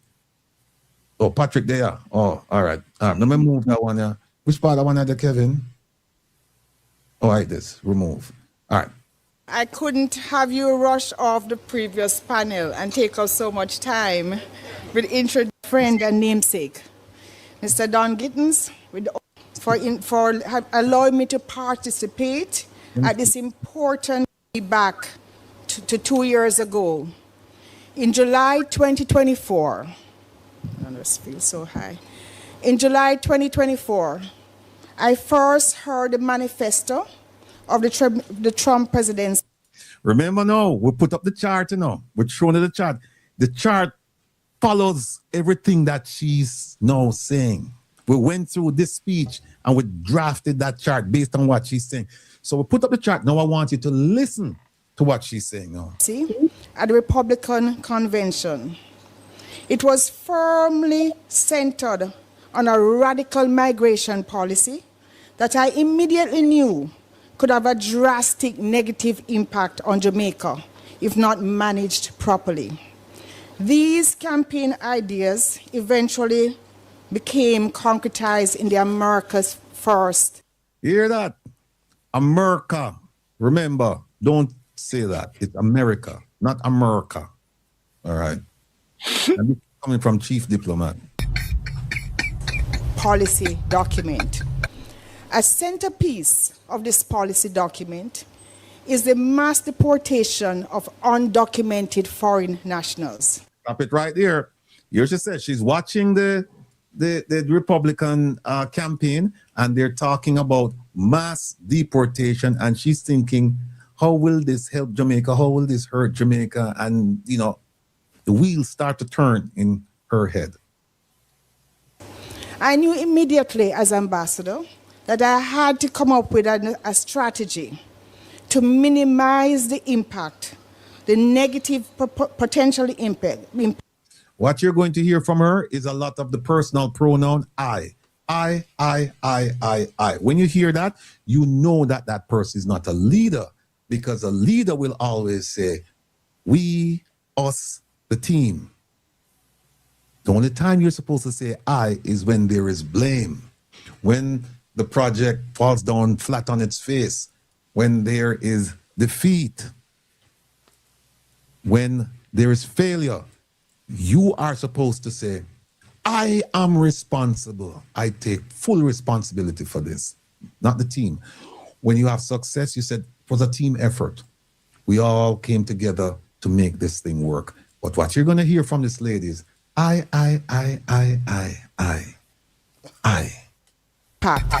And that is what I started to pursue, because that is what I had practiced for the previous 10 years and had found a formula. So let me make 4 points today. Connect the dots. And again, we show this to you on the chart. If you want, we can put up the chart and show you, but you need to hear it coming out of her mouth. Clarify the outset. The recent media reports conflating a request from the USA government to facilitate the transit of third country nationals from the USA to their country of origin with a proposal I had made to get skilled workers to Jamaica. Your theme, again let me say, workforce alignment for profitability and sustainability for economic development, is very similar to the concept paper that I developed 2 years ago. My proposal was a structured migration program for Jamaica's economic development. So first, let me start by repeating what the government has already said. The third country nationals, TCU MOU, was leaked before it was finalized. It has not been operationalized, so there are no persons deported to Jamaica apart from Jamaicans. Moreover, importantly, the MOU stipulates that persons with criminal convictions will not be allowed in Jamaica. As soon as the TCN MOU is finalized, as with all other bilateral agreements, there will be a full press briefing, and what is finalized will be shared, but we are not there yet. I recently did a... You were just saying, well, another thing is the 10,000 one, what am I talking about? You'll hear the Prime Minister. The Prime Minister say, it's just an idea. We don't, there's nothing on paper, nothing, it's just an idea. Yet, them tell us them have discussions with the US government about it. How can you go to the US government with something that not even half-baked? How? You don't do that. That's not how diplomacy works. That's not how it works. You go after you have, to use them word concretize, after you've concretized your idea. And you go and you say, listen, US, this is what we're proposing, blah, blah, blah, blah, blah, blah, blah. But the prime minister said, we're not there yet. We don't have it's just an idea. We're thinking. More lies. Here we go. Negotiation. Big up yourself, Patrick Beckford. The money I know people. And the money, one of the pivotal moments in this discussion belongs to him, because him write the letter to Cory Booker, Senator Cory Booker out of New Jersey, and Bangarang. We don't see what happened. And we signed a MOU, and it took 1 year later to finalize the details. That's how these things are. That's because you don't know what you do. These things are handled. So the constant calls for details of what has not been finalized is not making sense. But to get back to the America First policy, in the role of ambassador, my responsibility was to anticipate policy changes in the United States, assess how these changes could affect Jamaica, and identify how Jamaica could protect and advance its national interest. It was in that context that I developed the March 2025 Embassy of Jamaica Broad Cooperation Proposal. It was not limited to one issue. It was designed to identify areas in the America First policy that we could have an intervention for Jamaica's benefit. And let me show you the America First policy. And don't tell me if Jamaica could have benefit from it. See it right there, son? It says, I'll read it, you probably can't see it. It says, the America First policy treats illegal immigration as a critical threat to U.S. sovereignty, economic stability, and national security. It focuses on strict border enforcement, the rapid deportation of unauthorized migrants, and the elimination of incentives like federal benefits and employment. Key components of this policy approach include enforcement and deportation. Someone wants to tell me how we are going to benefit from that. Economic protection, and says penalizing employers who use illegal labor. How we are going to benefit from that. National security, treating cartels and human trafficking networks as major threats, focusing on stopping the flow of illegal drugs like fentanyl and finalizing border barrier construction.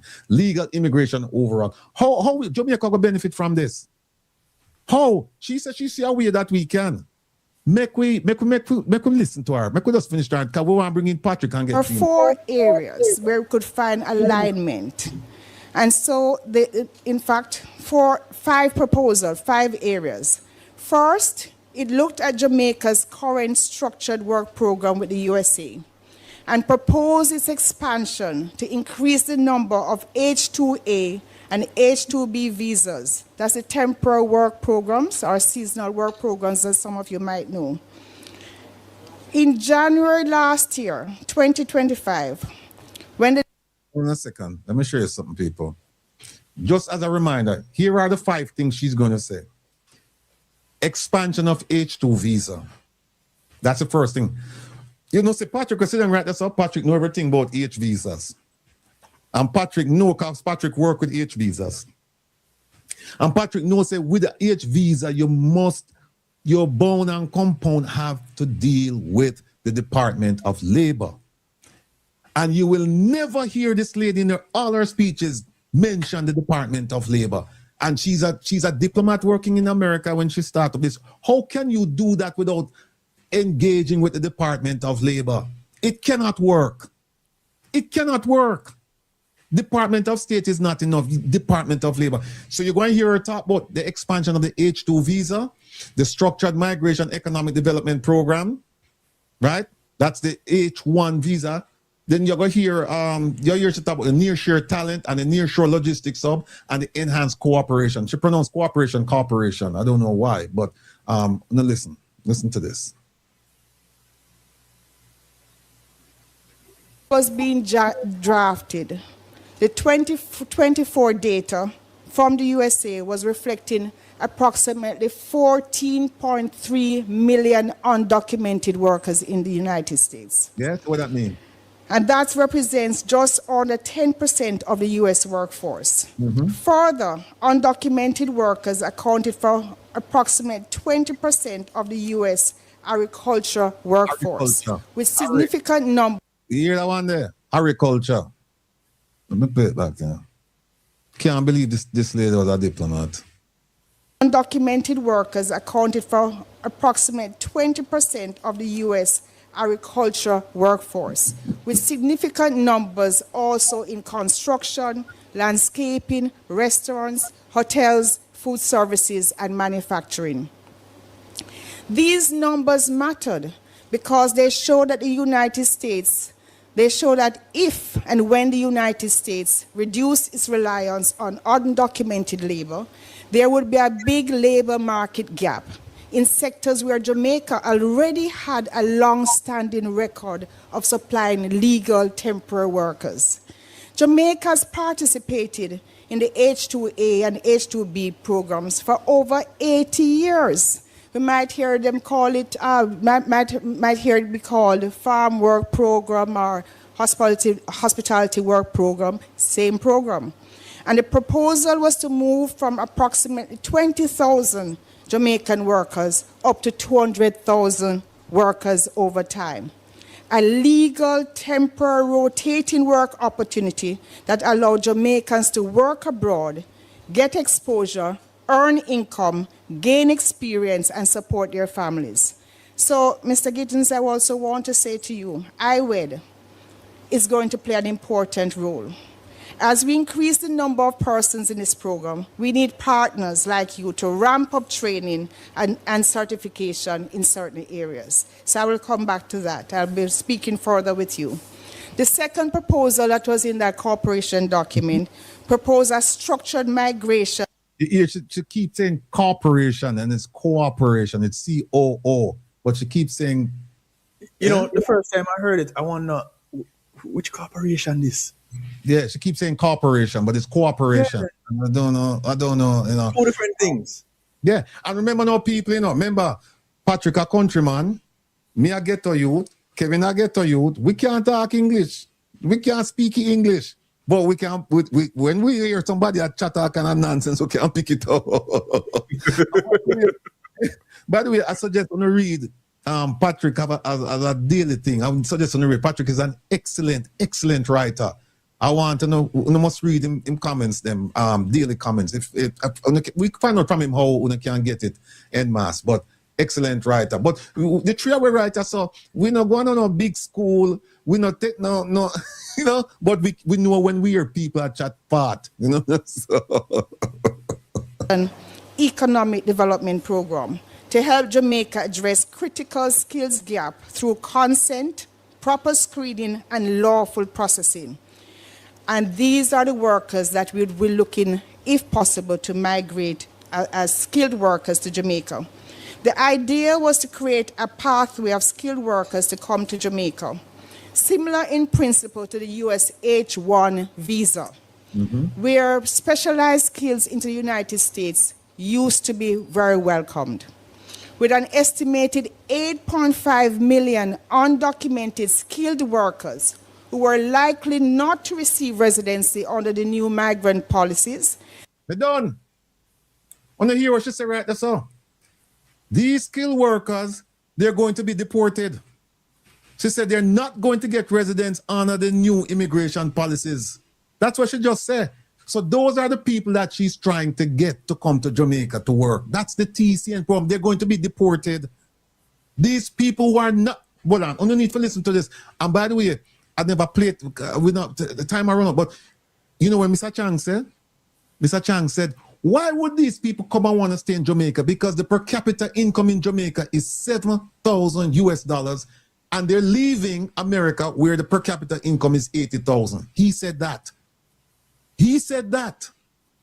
So how you going to get skilled workers now come to Jamaica? Per capita is 7,000. You know, so them people are lie to you know. Listen to this again. She thinks she can't cover it up with a diplomatic speak. Listen to this. With an estimated 8.5 million undocumented skilled workers who were likely not to receive residency under the new migrant policies. You hear that? Who are likely not to receive residency under the new migrant policy, meaning that these are the people that President Trump says we're getting rid of them. These are the people that they're going to get rid of, and they're going to get rid of them through the TCN. They're going to get rid of them.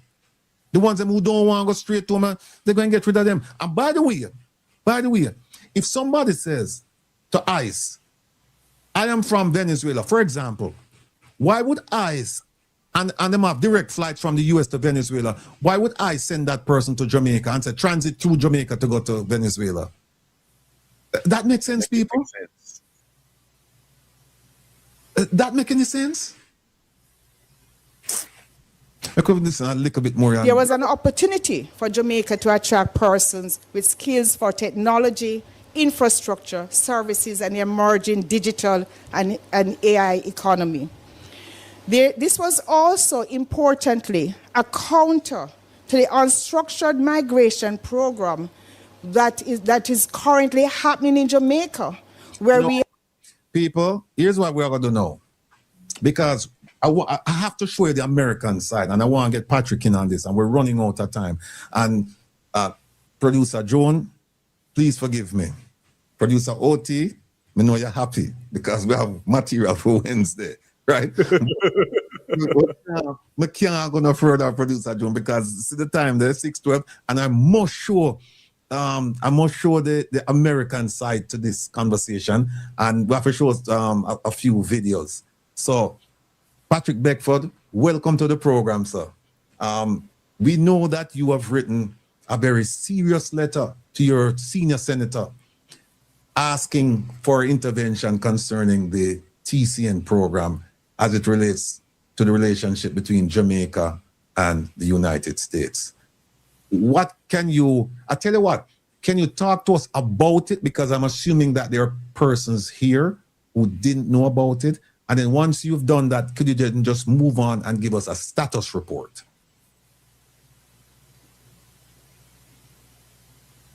Unmute, Patrick. Yeah, sorry about that. Good evening, friends. What it is, what caused me to write that letter is that when I was watching and listening to the back and forth and the what I call it, the gymnastics in the explanation, because each day Chang talked like in 3 minutes, contradict himself 10 times 3 times in 3 minutes. And then I'm listening to my dear friend. Let me just clarify something, Ratty, which you know, but for the general audience, and you mentioned that my involvement with the employee base visa, they're called EB2, EB3. So the EB2s are for those who are coming up on a temporary basis. EB3, actually the US employs, companies can get folks on a permanent basis, green card to do, that's called an EB3. For that to happen, that's why I'm scratching my head. Why is she saying she's going to approach the State Department? You have to talk to the states individually, the Department of Labor in each state. They have to give the authorizations. Okay, we're going to grant Rattigan's company the prevailing wage of certification for, say, nurses, because we have a shortage of nurses in there. That process goes through. Then that company now has to apply to the Department of Labor first. The Department of Labor, who will give them, it's a 9089 form. I'm not a lawyer, but I've been working with this. Yeah, we know you've been doing it. Yeah, you've been doing it. So the 9089 is what they will approve. And then that now goes to the State Department, which, I mean, grant the permanent or the temporary visa. So to go to the Department of Justice or this yeah, she went to Department of War and went to Homeland Security. Yes. I mean, you can't get workers inside if you don't follow that process. So I mean, it's like, I call them the pretzel government, because pretzels are the twist all over. Because that's what they're doing. They're just coming up with stuff to, inform the Jamaican public. Mendaciously. Let me use KD Knight's favorite word, because that's what it is. You have to just be straight with the folks. You can't just say, "Hey, we'll send 10,000 Jamaicans or 200,000." So where Jamaica gonna get 200,000 people to migrate? They would love to migrate. I mean, come on, just say we screwed up in the approach and everything. This is, we have the farm workers program and everything. DR, other places are sending farm workers and everything. And, I think there's a glut with the farm workers, because right now, agriculturally based on the orange Trump's, thing with the with the labor thing that he was doing earlier. A lot of people just don't want to go to the United States to work. So for me, that is a thing. So I just move on to here's where we're at. Having conversed with the local office of Cory Booker, and I was assured by different folks that a number of senators have signed on to start that investigation and discussion about this transfer, TCN thing, because I think it needs congressional approval, because you're going to spend taxpayers' dollars and exchange it and all that stuff. So in talking with them, they are working on it, and they are not happy about what is happening, because one of the things I've encouraged, and a lot of people have taken up in the United States, Jamaicans who live in the United States, call your congressperson and says, "Hey, you can use my letter, send it to them, say that I need you to be a part of this, because we want some answers." So the more congressional people that is, and I take it that a lot of people have been contacting their congressional representative, both Congress and the senators. So that is going to, because they, in other words, as Ratty knows, living here, if you spend the tax dollars that we as taxpayers write about it, the Congress people will make an effort to get to the bottom of it. And there's a lot of footsie thing that is going on with it. So, one other thing that I was just listening to, I let me put it as, I think she's nervous because she's not too sure about what she's saying. The question is, she left after November 13th or something like that, and from the position, I think the 13th. March, right. But then she mentioned, in one of the clips, she was talking about March 25th. If you left March 13, you were no longer the ambassador. What's your status then? Good question. That question was asked by a few people when we started the broadcast today in the chat. In what capacity was Audrey Marks signing any documents? Where's signature there? What do you think that, Kevin? Where's signature paper there? Was it as senator? Where there? When did she become senator? Became senator the 14th of March. So what was he doing on the 25th in a diplomatic? So she was overstepping the boundaries of the Minister of Foreign Affairs. That's why my minister just stands so back. My minister not say nothing. I would take myself from this. Mr. Kamina Johnson Smith, big up yourself. Stay right where there. No push out yet. I was asking the question. I haven't heard anything from her with this matter. As a matter of fact, I may ask her and he said, no, sir.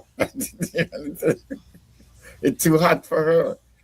Kevin, well, when the letter was she signed to Kevin, I'm going to need a letter there now. Because after Patrick done me, I jump right on it now. Because I forget the people on the American side. My gosh. Yeah, so my thing is that it's moving. I follow up with them like on Monday. I'm going to follow up again on Monday. Because I think they'll be going back to Washington maybe in another week, or if not. You're on leave now? Congress is on leave? The Senate is on leave? Okay. Yeah, they take the independence break. And I guess they're in Maine trying to settle that Senate seat for the Democratic Party thing there. So that is something that I think. But I know I was assured by my contact with his liaison in his office in Newark. Kevin, I think it might be a PDF in the video files. Double check if it's a PDF in the video files. I think that's where it is. Go ahead, Patrick. Sorry to interrupt you. Yeah, so my contact, has assured me that I could call back Monday and we get some, as to but it's definitely going to be a brouhaha in I think some other country folks I think is on it too.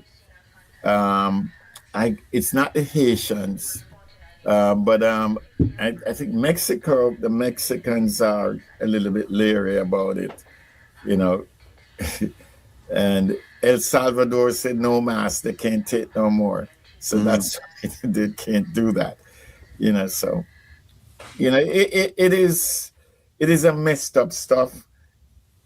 Yeah, Obscure said that they're returning Monday. All right, Patrick, you have a seatbelt. You have a seatbelt when you sit down there. Yes, I need to. You don't need a helmet though. Oh boy! Just get that text from a dear friend of mine in Ghana. And them said, why you una beat our bad? And I said, we just a start. We just starting. I want to take a look at this, people. Let's start with, where is she? Cliff Hughes with Audrey Marks. All right, let me play this one first. Now, this is a lady who served more than 10 years as Jamaican.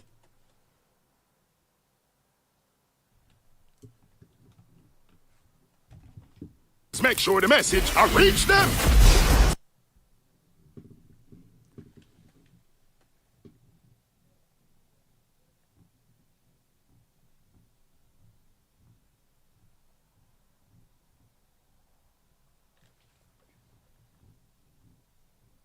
A big sound a play a big tune.